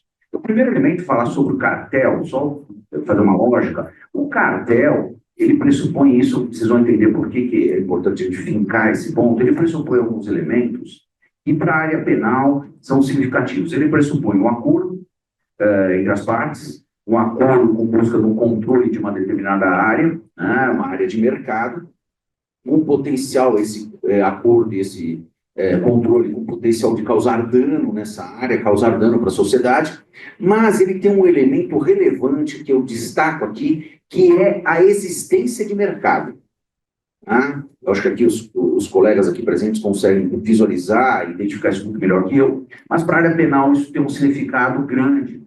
Eu participei de alguns casos significativos aí, tanto na Lava Jato quanto nesses outros que foram mencionados aqui, sobre cartéis e acusação, e uma das discussões que se estabeleceu foi isso. Existe mercado nessa área? E se existe mercado nessa área, ocorreu o controle desse mercado? Mais ainda, ocorreu um efeito para que esse controle tivesse efetividade no crime de cartel? E eu vou falar dessas preocupações, por quê? Porque o juiz criminal, mesmo federal, mas vamos falar do estadual, que é a grande máxima do direito penal, porque o residual e a grande massa de área criminal é no estadual, não é no federal, não tem ideia disso. Não é formado para isso. Não tem capacitação para entender e discutir um crime de cartel. E ele se socorre muito daqueles que trazem. O Ministério Público, ele é enviesado, então tem um ponto de referência pacífico, mas a advocacia, ela traz uma área de defesa, só que muitas vezes ela tem que ser o quê? Uma área de defesa qualificadora do fato, qualificadora da matéria, porque o juiz não conhece. Estou falando sério, o juiz não sabe o que é cartel, ele não sabe o que é CAD, ele não sabe como funciona, ele não sabe como funciona o acordo de leniência, ele não tem ideia. E o Ministério Público faz questão de que ele não tem ideia, porque é mais fácil. Eu estou sendo meio ofensivo em relação ao Ministério Público, mas isso é por verdade. O Ministério Público não se preocupa em esclarecer o juízo elementos, a estrutura que vem por trás quando chega um crime de cartel. Aparece um leniente, um colaborador leniente para fazer um depoimento. O juiz não sabe, ele não está preparado. Ele está julgando roubo. Ele está julgando tráfico. De repente cai um cartel na mão dele. Não há uma vara especializada criminal empresarial, como existe especializada empresarial. Eu estou usando a justiça estadual como exemplo, tá? Na federal não muda muito, viu? Na federal, apesar de falar, mas o cara, a Lava Jato, esquece, não muda muito não. Mas na estadual tem uma vara, tem uma câmara especializada na área empresarial no Tribunal de Justiça, por exemplo, mas não é criminal. Então isso se tem que ter em mente. O juiz criminal e os atores na área criminal não têm noção do que é o CAD, não têm noção do que é um acordo de leniência, não sabem, nem tem ideia como se celebra isso. Só um parênteses para ver que exatamente o que o professor está falando, gente. Eu já fui chamado, não vou dar nomes, várias vezes por juízes para dar uma aula ad hoc em casos que eles estavam julgando e não sabiam nada e me chamaram para explicar, tomar um café e dar uma aula para saber o que era esse negócio. E um deles falou assim: professor, pelo amor de Deus, me tire esse processo daqui. Eu falei: como é que eu vou fazer isso? Me tire esse processo daqui. Eu sei que tem que julgar. E no MP, aí sim dá para dizer, porque foi em on, fui convidado a dar várias aulas na Procuradoria-Geral da República, lá em Brasília, para os procuradores e subprocuradores da República sobre o tema do antitrust, sobretudo cartel e infração à ordem econômica. Aí em on, então, sabe, o professor aqui trouxe em foco a realidade. Ele vive essa realidade. Eu falo porque eu sofri demais. Eu entrei na sala, eu conversei, até era uma juíza que eu conhecia num caso aí paradigmático, e ela falou: não, mas eu estou aqui com um livro. Ela tinha um livro sobre cartel, que ela começou a estudar. Eu falei: meu Deus do céu, ela que vai julgar o caso. E ela, não, era uma ótima juíza, eu confio nela, mas assim, vocês falam, tá tudo bem, enquanto nós estamos sentados aqui. A hora que você sentar na cadeira dos réus, aí você não vai achar que tudo bem, que quem vai decidir tua vida é um juiz que não conhece a matéria. Professor, só complementando aqui esse exemplo, a gente passou por isso na Lava Jato. Você ia fazer leniência na Bahia, e as pessoas não sabiam o que era. Depois você tinha uma discussão entre MP estadual e MP federal. Competência. De competência. Depois você tinha uma discussão de que a lei que o Fernando já trouxe aqui, né? O Fernando, os anos dispensados. Não, mas contar o de que você precisaria... É um crime, como é com a lei administrativa, da imunidade criminal. E eu lembro de um caso específico que a gente já tinha 2 casos, aliás. Um foi no federal e um foi no estadual. Federal em Brasília, e o procurador realmente não aceitava. E eu lembro de a Amanda cair, a Amanda, juntar uma turma para ir lá e explicar para ele o que era. E no outro, você tinha uma briga do federal com o estadual, que era uma grande licitação. Ela tinha 80% da verba estadual, um resíduo federal. E aí a gente... E é aquela coisa, como é que a SG faz? Negocia, agora vocês levam para o Ministério Público. Então, já chegava um pacote pronto lá. E aí, quando a gente já tinha avançado com o estadual para assinar, opa, tem verba, eu quero assinar. E aí, de novo, é uma confusão. Então, essa questão de ou não quer conhecer, ou as duas coisas acontecem, né? Então, é uma realidade, eu acho que não está resolvida. Não, de maneira alguma. Eu vejo que no dia a dia não está resolvido. Não é incomum você chegar numa situação em que, às vezes, e tem do ser humano, né? O ser humano, às vezes, quando não conhece da situação, ele se tranca, né? Ele não é humilde e não conhece. Então, ele se tranca. Aí ele começa a ser o quê? Ele começa a ser intolerante, ele começa a ser arbitrário, e eu até não vou nem usar o termo, porque como eu estou juiz do Tribunal Regional Eleitoral, mas eu posso falar, começa a ser juizite. Então, não é incomum, por não conhecer a situação. Então, por isso que eu mencionei essa questão do cartel, está no artigo 186 aí da lei, mas entender o crime de cartel é muito difícil, viu? Não é algo comum, não é algo diário, e quando chega o pacote pronto, como o professor falou, mais ainda, porque daí o pessoal do Ministério Público também não quer aceitar. Falou: mas como assim? Esse pacote está pronto, eu não participei, eu não assinei, como eu vou assinar isso aí? Eu não negociei, e aí vai. Então, eu acho que o problema... O acordo leniência entra no ano 2000, mas onde que estoura o problema mesmo para a área criminal? É em 2011, com a lei de concorrência, quando ela traz, né, o artigo 87, eu vou até ler rapidinho, nos crimes contra a ordem econômica, tipificados na 8.137, e nos demais crimes diretamente relacionados à prática de cartel, tais como os tipificados na antiga 8666, ainda está fechando o vigor aí, mas hoje é a 14.133, e tipificados no 288 do Código Penal, a celebração de acordo de leniência, nos termos dessa lei, determina a suspensão do curso do prazo prescricional, daí tudo bem, suspender a prescrição dos crimes. Por que suspende a prescrição? Porque eles fizeram uma negociação e o cara não pode ficar impune, então suspende a prescrição. Não vai extinguir a punibilidade pela prescrição porque está cumprindo o acordo. E impede o oferecimento de denúncia com relação ao agente beneficiário da leniência. Esse impedimento de oferecimento de denúncia, naquele momento, em 2011, foi uma facada no pescoço na área penal. Uma facada. Por que uma facada? Porque o não oferecimento de denúncia estava pressupondo que um acordo celebrado por órgão administrativo, o CAD ou CGU, levasse ao Ministério Público automaticamente ser obrigado a não oferecer denúncia. E aí tem o princípio da indisponibilidade, tem o princípio da obrigatoriedade, tem o princípio da oportunidade regrada, que já estava no 9.099, nos juizados, e que a Constituição Federal estabeleceu de forma limitada, 98, a casos de transação penal, e aqui não era. Então ficou... Hoje você tem hoje o acordo de não persecução penal, que é celebrado continuamente, está no 28A, então tudo bem, mas a lei mudou agora, tal. Mas naquela época não. Então, o drama se instalou quanto a isso. E aí, uma insurgência muito grande. Ele falou, olha, não vai fazer efeito penal. E aí, aquela história, perda de poder, tomada de poder do Ministério Público, etc., se arruma a situação com o Ministério Público sendo chamado para assinar os acordos.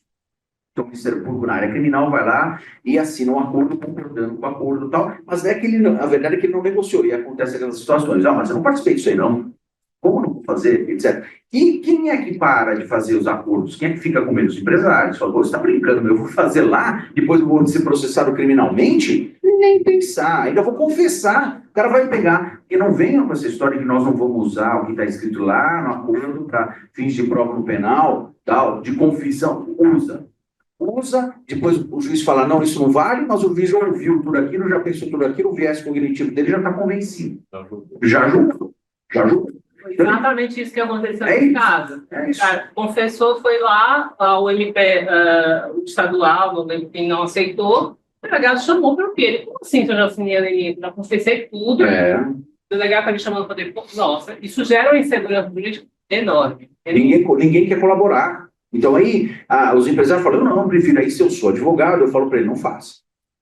Não faça, se não tiver uma garantia de que não vai ter o penal, não faça. Sabe por quê? Você vai resolver no civil, o cara vai te punir todo no penal, ainda vai tomar o mesmo dinheiro do civil que você resolver, ele vai tomar de você no penal. Esqueça. Então se segura. Agora, assim, essa solução foi uma solução muito trabalhosa, ainda dá trabalho, tá? Mas melhorou um pouquinho recentemente com essa questão do acordo de não persecução penal. Por quê? Porque o Ministério Público se sentiu mais confortável e falou, olha, eu posso negociar, eu posso não fazer a denúncia porque eu tenho um acordo de não persecução penal lá já também consolidado, então aqui eu me acolho, me estabeleço mais. Mas isso tudo, esse acordo de leniência, a gente tem que lembrar, ele vem também na linha de corrupção, e aí é mais forte, Lava Jato foi em cima disso, mas ficou uma discussão grande porque ele não alcançava os mesmos efeitos de uma colaboração premiada, né? A típica delação.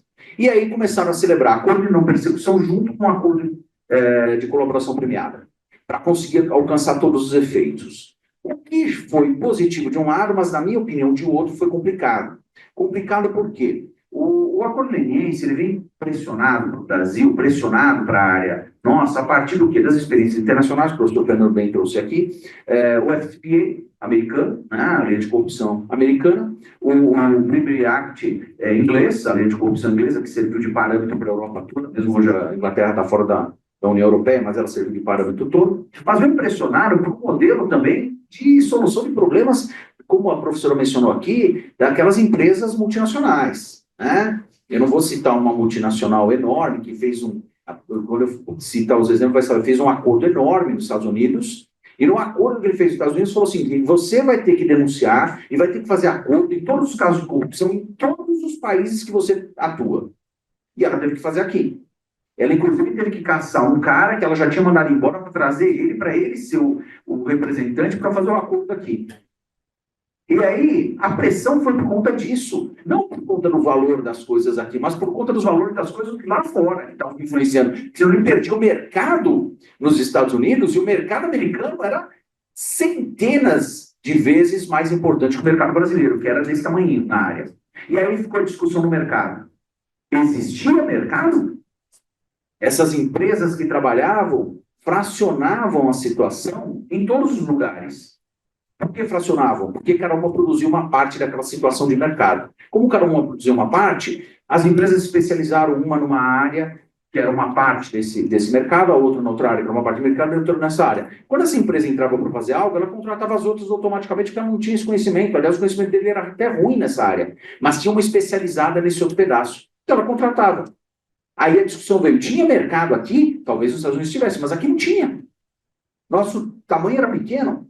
Então, a discussão que eu estabeleci nesse processo com a própria juíza, hoje acabaram, eu tive, nesse processo, nós tivemos, acho que 10 ações criminais, eram, das 10, se não me engano, eram 4 no estadual e 6 no federal, a última acabou agora, processo longo demais, mas acabou agora, graças a Deus, nosso cliente foi absolvido em todas, extinguiu em todas, algumas foram várias, foram arquivadas, mas uma das discussões grandes que nós colocamos foi isso, mercado.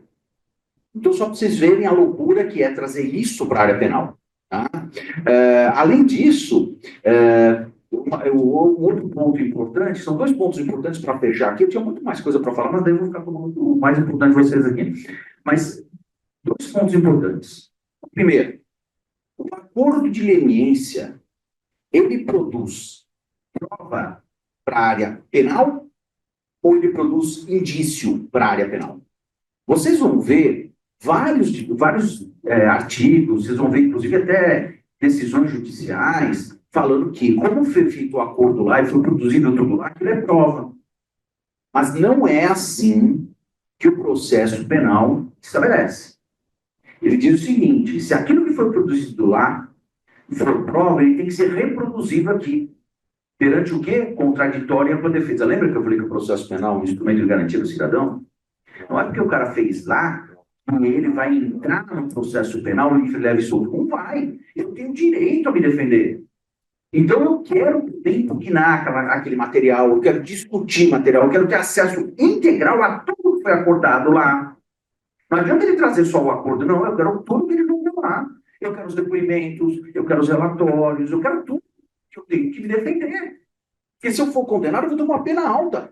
Se você pegar hoje a pena de fraude à concorrência da 1433, as penas foram quase triplicadas em alguns crimes. São penas altas, início de cumprimento de pena, reclusão, fechado. Não dá para brincar. Eu não vou aceitar um acordo desse, o cara vai jogar e o Ministério joga falando é prova, tá certo, tá tudo parte que o processo está pronto. É quase assim, é só jogar aqui e já condenar. Fala, não, são indícios. E aí, qual é a interpretação? Por que a gente fala que é indício? Porque é a mesma interpretação da colaboração premiada.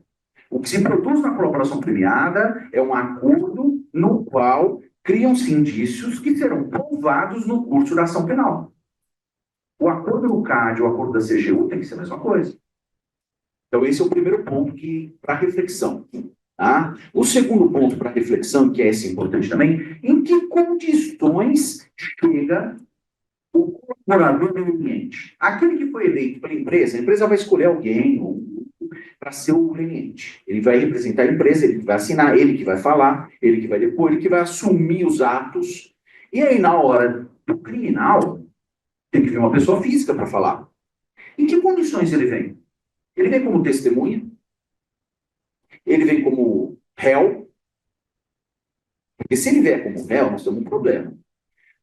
O artigo 87 da lei fala o seguinte, que não haverá denúncia. Bom, se não houver denúncia, ele não pode ser réu. Na colaboração premiada, o cara é denunciado, mas ele é um colaborador, então ele é um réu qualificado. Ele tem uma qualificação extrema, ele pode até ter perdão judicial, não tem problema, mas ele é um réu qualificado, todo mundo sabe que ele é réu. E por que isso é importante? Porque o réu tem o direito fundamental de não produzir prova contra si mesmo na área penal. Ou, entre aspas, como a gente não gosta de usar, porque não é bem essa interpretação, mentira. Então, se ele estiver na ação penal, como réu qualificado, ele pode omitir, faltar com a verdade e falar, mas isso vai levar à quebra do acordo. Ele pode perder o acordo lá. Bom, tudo bem, ele pode até perder o acordo, é consequência disso. Mas ele não vai ter obrigação lá na área penal. E a condição dele de prova para quem é réu nessa ação penal é outra. Por quê? Porque eu vou lá e impugno a declaração dele. Não é verdade. Ele está fazendo isso para tirar para todo lado, que não era incomum. Ele está tentando se livrar. Por quê? Porque lá no acordo, ele não fez. Então você cria uma situação de impugnação que contraditório. Isso, para quem está sendo processado, é muito importante. Agora, e eu vou dar o caso de novo, eu vou usar o mesmo caso, que esse caso aí foi maravilhoso em matéria de exemplos educacionais, né? O delator, o colaborador que foi escolhido pela empresa, que é aquele cara que já tinha sido mandado embora e foi trazido de volta para ser o colaborador, ele vai ser ouvido nesse processo na estadual. Aí na hora que ele vai ouvir, ó, vamos ouvir a testemunha. Então, pela ordem. Veio contraditar, não é testemunha.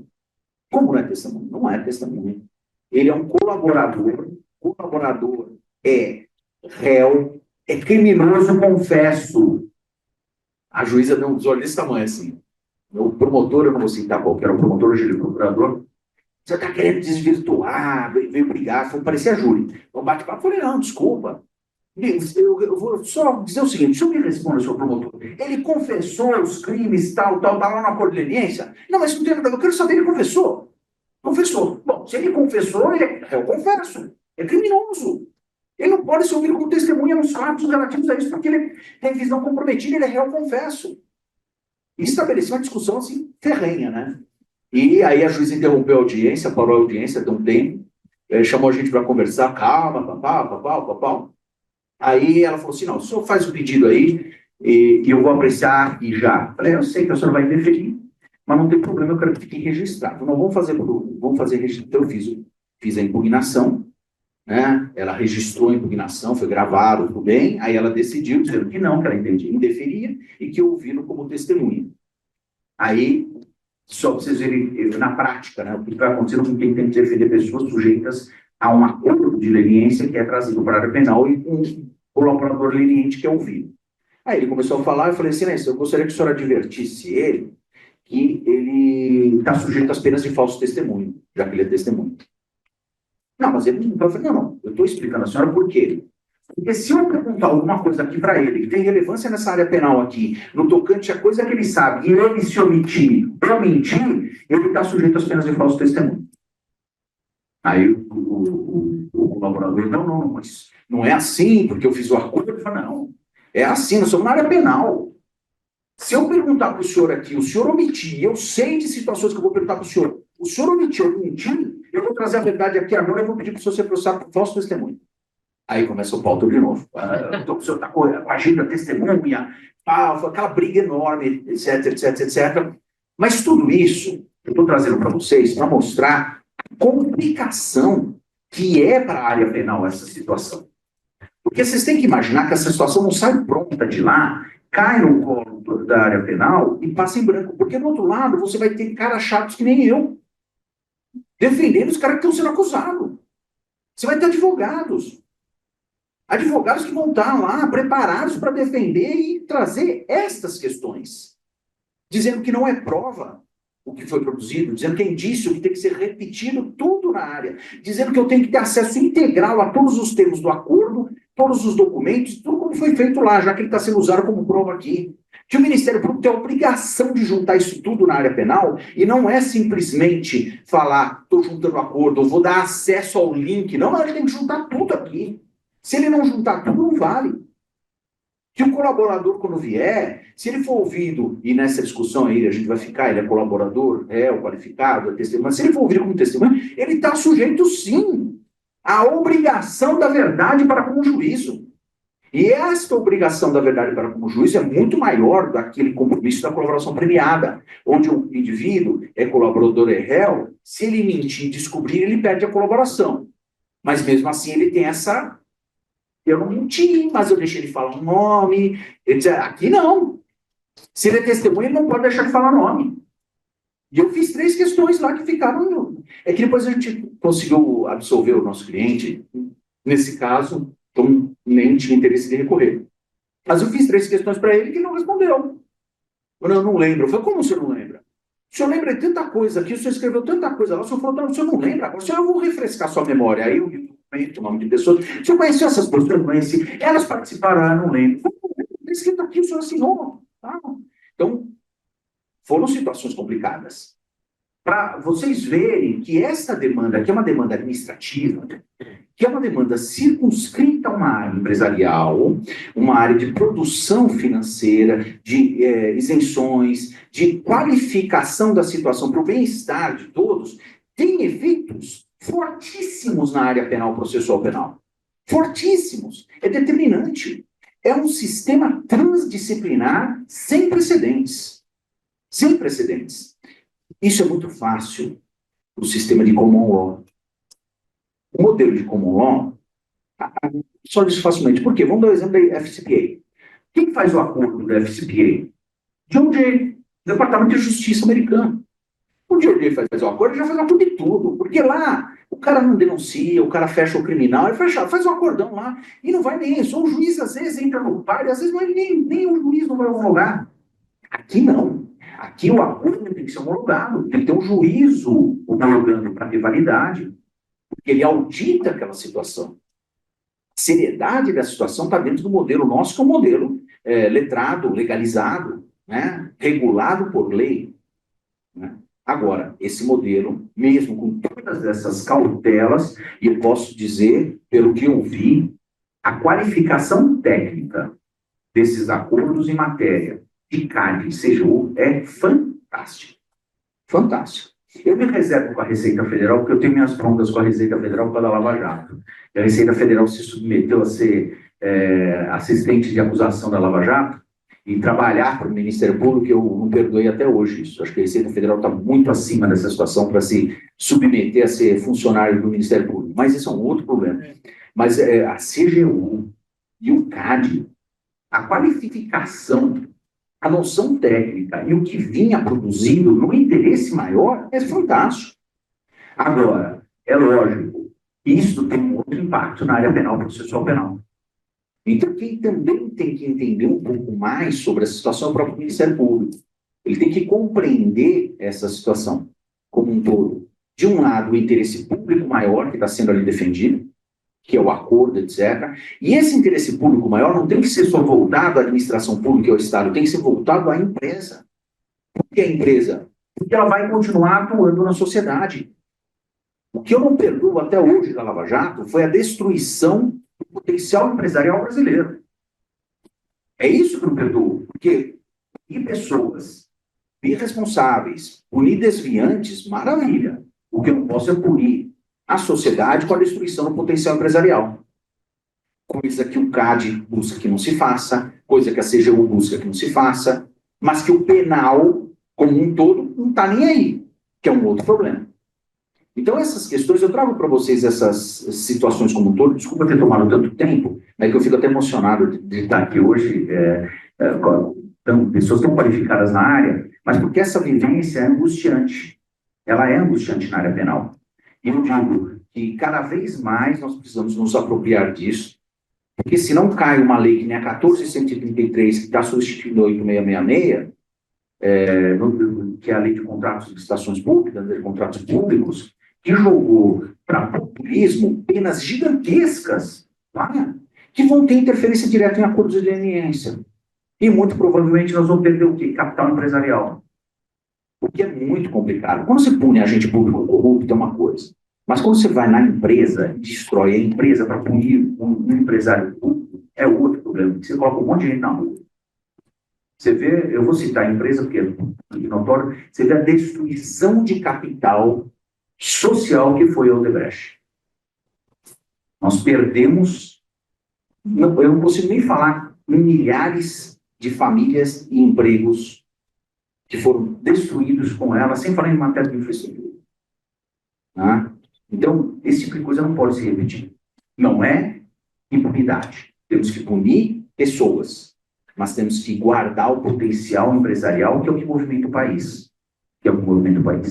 Tá? Então, desculpa por me alongado, desculpa por tudo isso aí, mas realmente foi emocionante estar aqui com vocês. Obrigado, viu? Obrigada, professora. Eu acho que, assim como foi para você, para a gente também foi uma aula. Eu confesso que eu tenho uma visão um pouco limitada de como funciona no penal, então é muito interessante. É interessante ouvir de um advogado, porque muitas vezes a gente tem a visão do Ministério Público. Então é legal ter essa outra visão.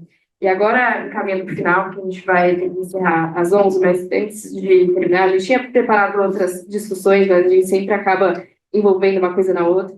Mas uma coisa que eu acho que é interessante até para vocês terem visão do que pode ser a vida de vocês no futuro, se vocês quiserem trabalhar como advogados de direito concorrencial, como que funciona uma investigação interna, né? Então, como que os escritórios atuam e auxiliam nas investigações internas quando se decide que vai propor um acordo de leniência ao CAD, como que funciona a análise dos documentos coletados, quais documentos são relevantes, não são, e a negociação, de fato, com o CAD. Daí eu vou passar a palavra para a Beatriz para explicar um pouquinho para a gente. Obrigada, Júlia. Bom, acho que eu vou falar rapidinho aqui para não passar muito do tempo, mas como que funciona, né? E aí, muito em linha com o que a Cissa colocou, com o que o professor Cláudio comentou também. Antes da gente chegar no CAD, na autoridade, para negociar, a gente tem uma preparação, né? Então, acontece um monte de coisa antes e até em paralelo com a negociação direta com a autoridade. Então, essa preparação envolve muito, como o professor Cláudio colocou, uma estratégia. Todo mundo tem que saber todos os efeitos que aqueles acordos vão gerar em várias áreas. Então, você tem efeitos cíveis, você tem efeitos penais. Todo mundo que assina tem que assinar junto de mão dada, sabendo que aquilo lá pode acontecer e tem que pesar todos os potenciais danos, todos os potenciais efeitos ruins, a questão da reputação. Então, tudo isso tem que ser definido antes de começar a negociação, né? Ou, muitas vezes, na prática, durante, em paralelo, a gente vai decidindo. E aí a gente tem que mapear todos esses riscos e falar com todo mundo que está envolvido, né? Na palavra do momento, com todos os stakeholders, todo mundo tem que saber o que está acontecendo. E isso tem que ser decidido muito rapidamente. Porque, como a Cissa também colocou, a gente tem uma corrida, né? Quando a gente vai fazer a leniência, é o primeiro a se qualificar. O TCC não é o primeiro, mas tem uma fila de TCC. Quem chega primeiro tem condições melhores. Então, não é uma coisa que você decide com... Vamos pensar aqui com calma, vamos avaliar todos os documentos, vamos entender. É tudo muito rápido e muito simultâneo. Então, na prática, a gente tem toda uma investigação interna que tem que acontecer muito rapidamente, e aí muito porque...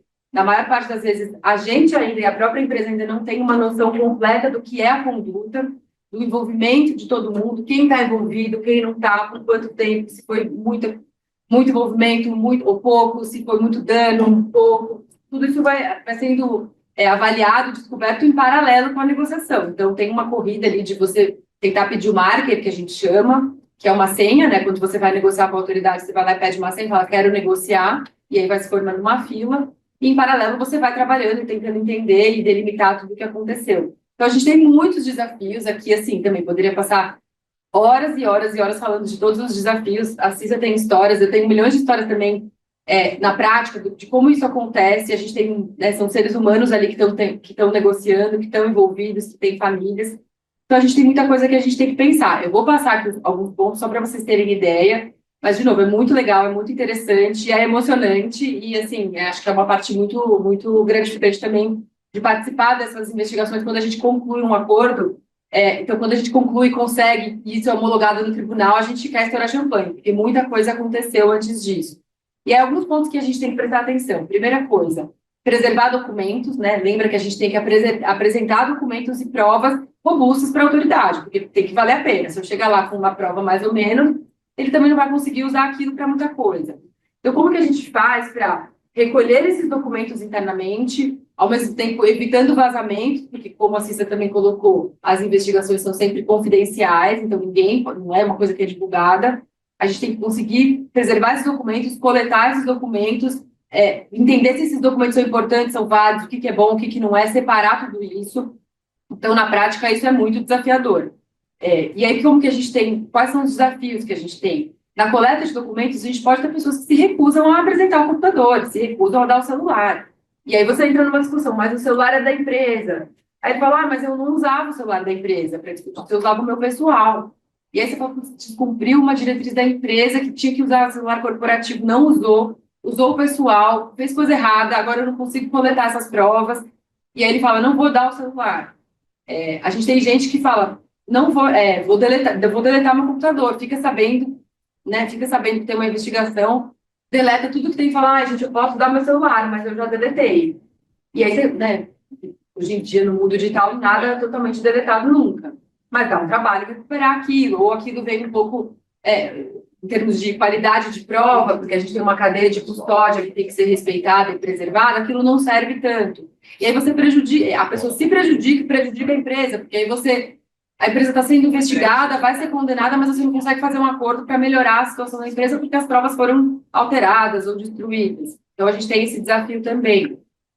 A gente tem um desafio de revisão de documentos, né? Porque, assim, a gente coletou 10 computadores, e aí entra um desafio prévio aqui, de quem que a gente vai pegar o computador, quem são as pessoas envolvidas, vamos ter que definir isso, quem são os custodiantes.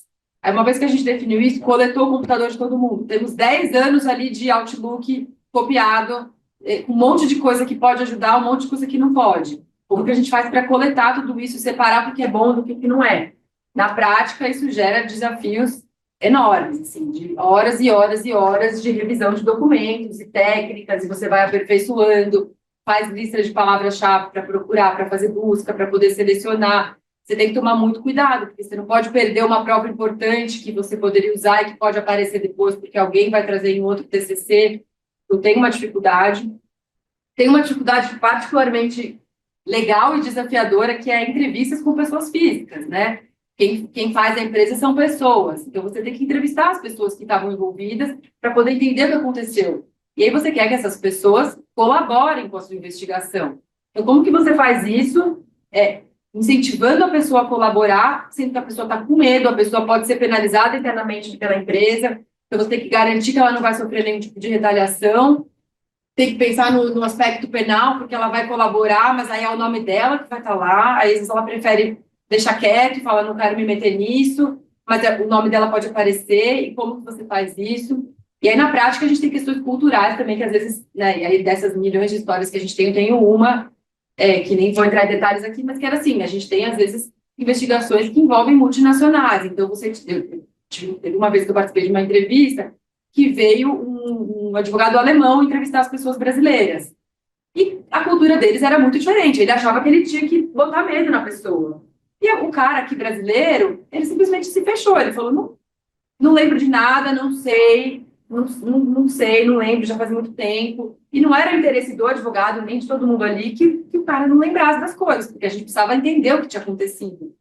E a gente falou, gente, vamos, né, a gente entrou aqui no Brasil, aí é bom porque a gente pelo menos conhece a nossa própria cultura. Então a gente falou, olha, deixa a gente conversar de outro jeito, vamos abordar de um outro jeito, porque a gente não quer que ele não fale nada, a gente quer que ele ajude a gente a entender. A gente tem pessoas, às vezes, entrevistados, também já passei por isso, aqueles enroladores, que você pergunta uma coisa, ele responde outra coisa, fica 30 minutos falando de outra coisa, aí depois ele fala, acabou meu tempo aqui, tem que ir embora, e aí você fala, às vezes, né, executivo, não tem muito tempo. Então, a gente tem que muito caminhar por esses desafios para conseguir montar um acordo de pé.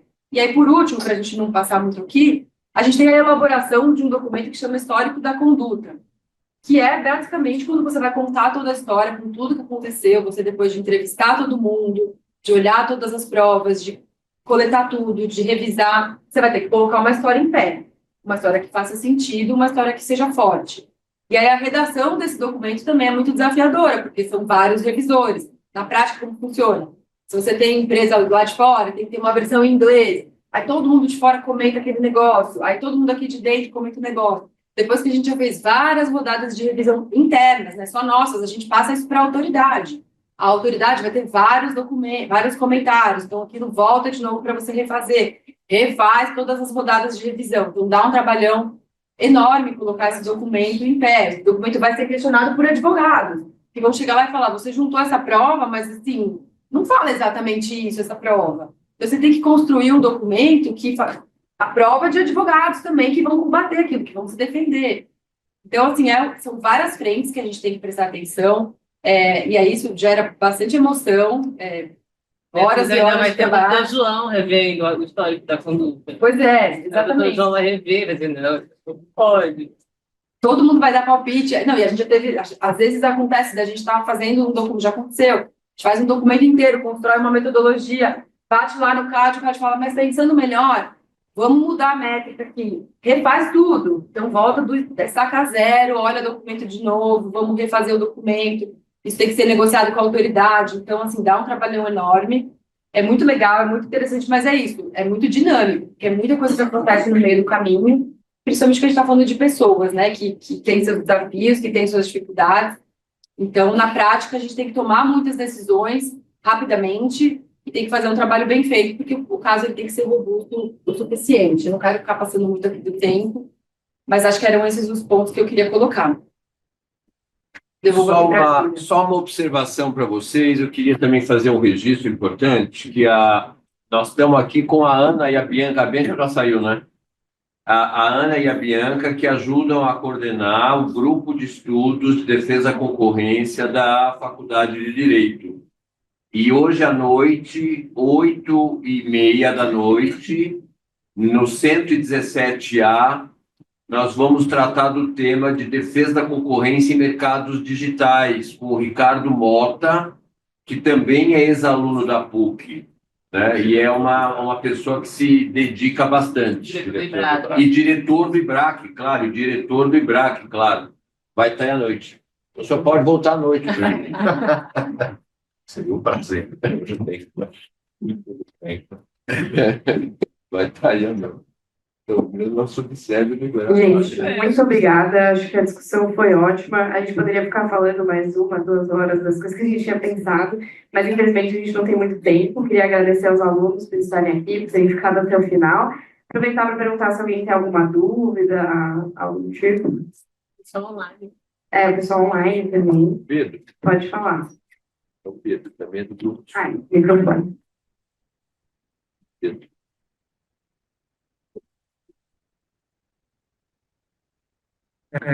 Bom dia a todos, obrigado pela palestra, foi incrível essa percepção da vida, como é celebrado, do seu penal. Eu queria perguntar para vocês a posição da parte do CAD e do professor Landor da parte penal, que tem um debate muito grande sobre a ausência de confissão. Em que sentido? Os documentos firmados na Coordenaria PCC, eles normalmente são um acordo, propriamente dito, tem as partes que realmente assinam, e o histórico da conduta, que, se eu não me engano, é só a SG que assina ou os representantes da empresa. Mas o grande debate é, não há uma confissão reduzida a termo por essas partes. Então, a pessoa física ela não vai, de fato, sentar com a SG, ter aquela confissão como se fosse, por exemplo, na Polícia Federal, no Civil, em que é tudo que reduzido a termo, e há aquela assinatura. Então, há um grande debate na parte penal também dessa ausência de confissão reduzida a termo pelas partes, e que isso também é contestado muitas vezes em preliminar de defesa do CAD. Eu queria saber a posição de vocês que celebraram a experiência em DCCs e que também se defenderam desses acordos em que não há, de fato, essa redução a termo, porque normalmente o histórico da conduta fala, olha, os signatários falaram que houve uma reunião tal para para todas as pessoas. Se você não tem isso reduzido a termo, o que você tem muitas vezes é só uma oitiva de testemunhas, que esses signatários testemunham. E aí eu queria saber essa questão. Aí entra também o que o professor falou, entre ser o privilegiado ou um representado, em que você tem essa investigação, ou uma testemunha. Eu queria saber a opinião de vocês sobre, por exemplo, essa ausência de uma opção reduzida a termo. Tem sempre gerado um certo debate, assim, nas mensagens de defesa. Mas, obrigado. Alguém quer comentar? Bom, do ponto de vista aqui dos advogados, tanto quando a gente defende, quanto quando a gente celebra o acordo, o CAD exige o reconhecimento, né, dos fatos. Então, por que o histórico da conduta ele é importante? Porque quando você assina o acordo, o TCC, por exemplo, e a Denise também, você reconhece o que está sendo falado no histórico da conduta. Então, o histórico da conduta ele é muito importante por isso, porque é ele que vai delimitar o que você está reconhecendo.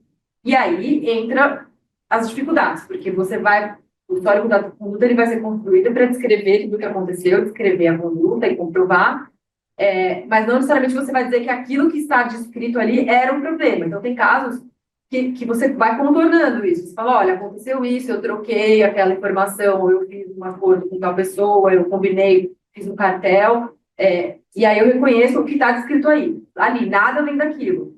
E aí, quando ele vai se defender, por exemplo, no penal, ele fala, mas eu não reconheci exatamente, né? Então, fica uma discussão. Esse é um ponto super controvertido, porque esse reconhecimento, ele tem nuances mil, assim, né? Então, o que exatamente você reconheceu? O CAD exige reconhecimento de culpa, que deveria ser reconhecer que está tudo errado. Mas tem milhões de tons ali de cinza entre reconhecer tudo e não reconhecer nada, e aí que entram as discussões e os desafios. Um limite, né, gente? Que eu acho que às vezes esbarra. Se no histórico de conduta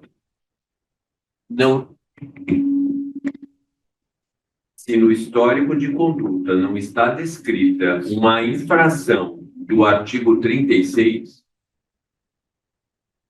é inútil. Não devia nem estar lá. E se, portanto, o CAD conhece, assina e dá prosseguimento com um documento base que sustenta uma leniência, em qualquer tom, é infração. Porque senão ele não devia ter nem nascido. É verdade que eu já passei por alguns termos, né, de leniência, que, meu, não é possível entender aquilo. Conversa de maluco, parece que não aconteceu nada. O cara, em vez de ganhar uma leniência, vai ganhar flores. Então, você fez tudo certinho, entendeu? De fato, existe. Aí, agora, é a questão da leniência exigir, né, que você tenha, lá em 2000, a culpa, numa legislação de responsabilidade objetiva. A culpa vai discutir lá com o professor de direito penal, que vai revisitar toda a prova, porque o grau de prova e de responsabilidade para ser uma sanção ou absolvição penal é outro. Mas como o Brasil quer fazer tudo junto e não faz nada, aí cria confusão no CAD e cria confusão no direito penal. Só um complemento, só um complemento aqui, depende muito também do negociador, mas eu entendo que a SG ela se sofisticou muito de não aceitar construções vazias, né? E quando você tem lá, você vai ter um acordo de leniência do TCC, que cobre esse histórico da conduta, lá nesse documento, ele fala que os signatários reconhecem a prática de infrações à ordem administrativa. Se o histórico da conduta está mal redigido, e é por isso que a Beatriz comentou aqui, que vai, que volta, que todo mundo opina, a SG vem, a SG devolve desse jeito, eu não aceito. Então, eu acho que talvez nos acordos mais antigos você tivesse essa dubiedade, mas eu acredito que isso evoluiu ao longo do tempo. Eu não sei, enfim, esses casos que você viu aí, se são coisas mais recentes, são coisas mais antigas, mas hoje eu não acredito que a SG celebrasse uma acordo de leniência com um certo dúvida. Pelo menos de tudo que eu vi aí em 25 anos, mudou muito. Obrigada pela pergunta. Mais alguém? Bom, gente, então acho que vamos encerrar. Muito obrigada. Se alguém tiver interesse a conhecer um pouco mais sobre o IBRAC Júnior e IBRAC, eu fico à disposição. Meu nome no LinkedIn é igual ao meu nome aqui, então podem me adicionar lá. E agradecer aos painelistas, ao Renê, todo mundo, foi ótimo. Obrigada. Como é tradição, queria agradecer muito ao professor Cláudio. Hoje foi maravilhoso, né? A disciplinaridade de direito da concorrência e o penal tem que estar de mão dada o dia inteiro. E como é tradição, nós tiramos a foto.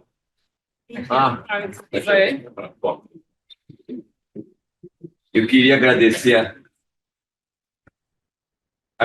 muito essa oportunidade, essa mesa, a presença do professor Cláudio, de pronto aceitou o convite, né? E vocês vejam como é importante a interdisciplinariedade dentro do direito numa matéria de alta relevância e bastante sofisticada e divertida no ponto de vista também. E como de costume, para agradecer o presidente Renê, é sempre um prazer estar você aqui, voltando sempre, trazendo o IBRAC nessa responsabilidade imensa de conduzir o IBRAC, como tem muito bem feito, e parabéns pelo seu trabalho.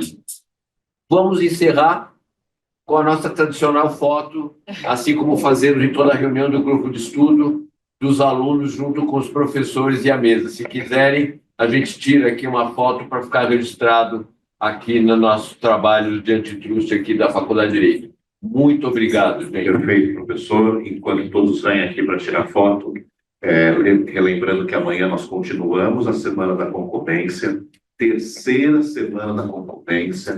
Amanhã será na Unifesp, também online. Então, os que estão aqui, amanhã vai ter um outro tema, também bastante importante. E na sexta-feira teremos na USP. Então, para aqueles que não conheciam o direito da concorrência, para os que conheciam e estão ficando fascinados, não percam os próximos capítulos da Semana da Concorrência. Obrigado a todos e todas, é um prazer estar aqui, professor Fernando e todos os demais aqui da mesa. É híbrido, né? Quem tiver interesse também de pessoalmente, fiquem à vontade, tanto lá na Unifesp quanto na USP, no mesmo horário, 9 horas da manhã.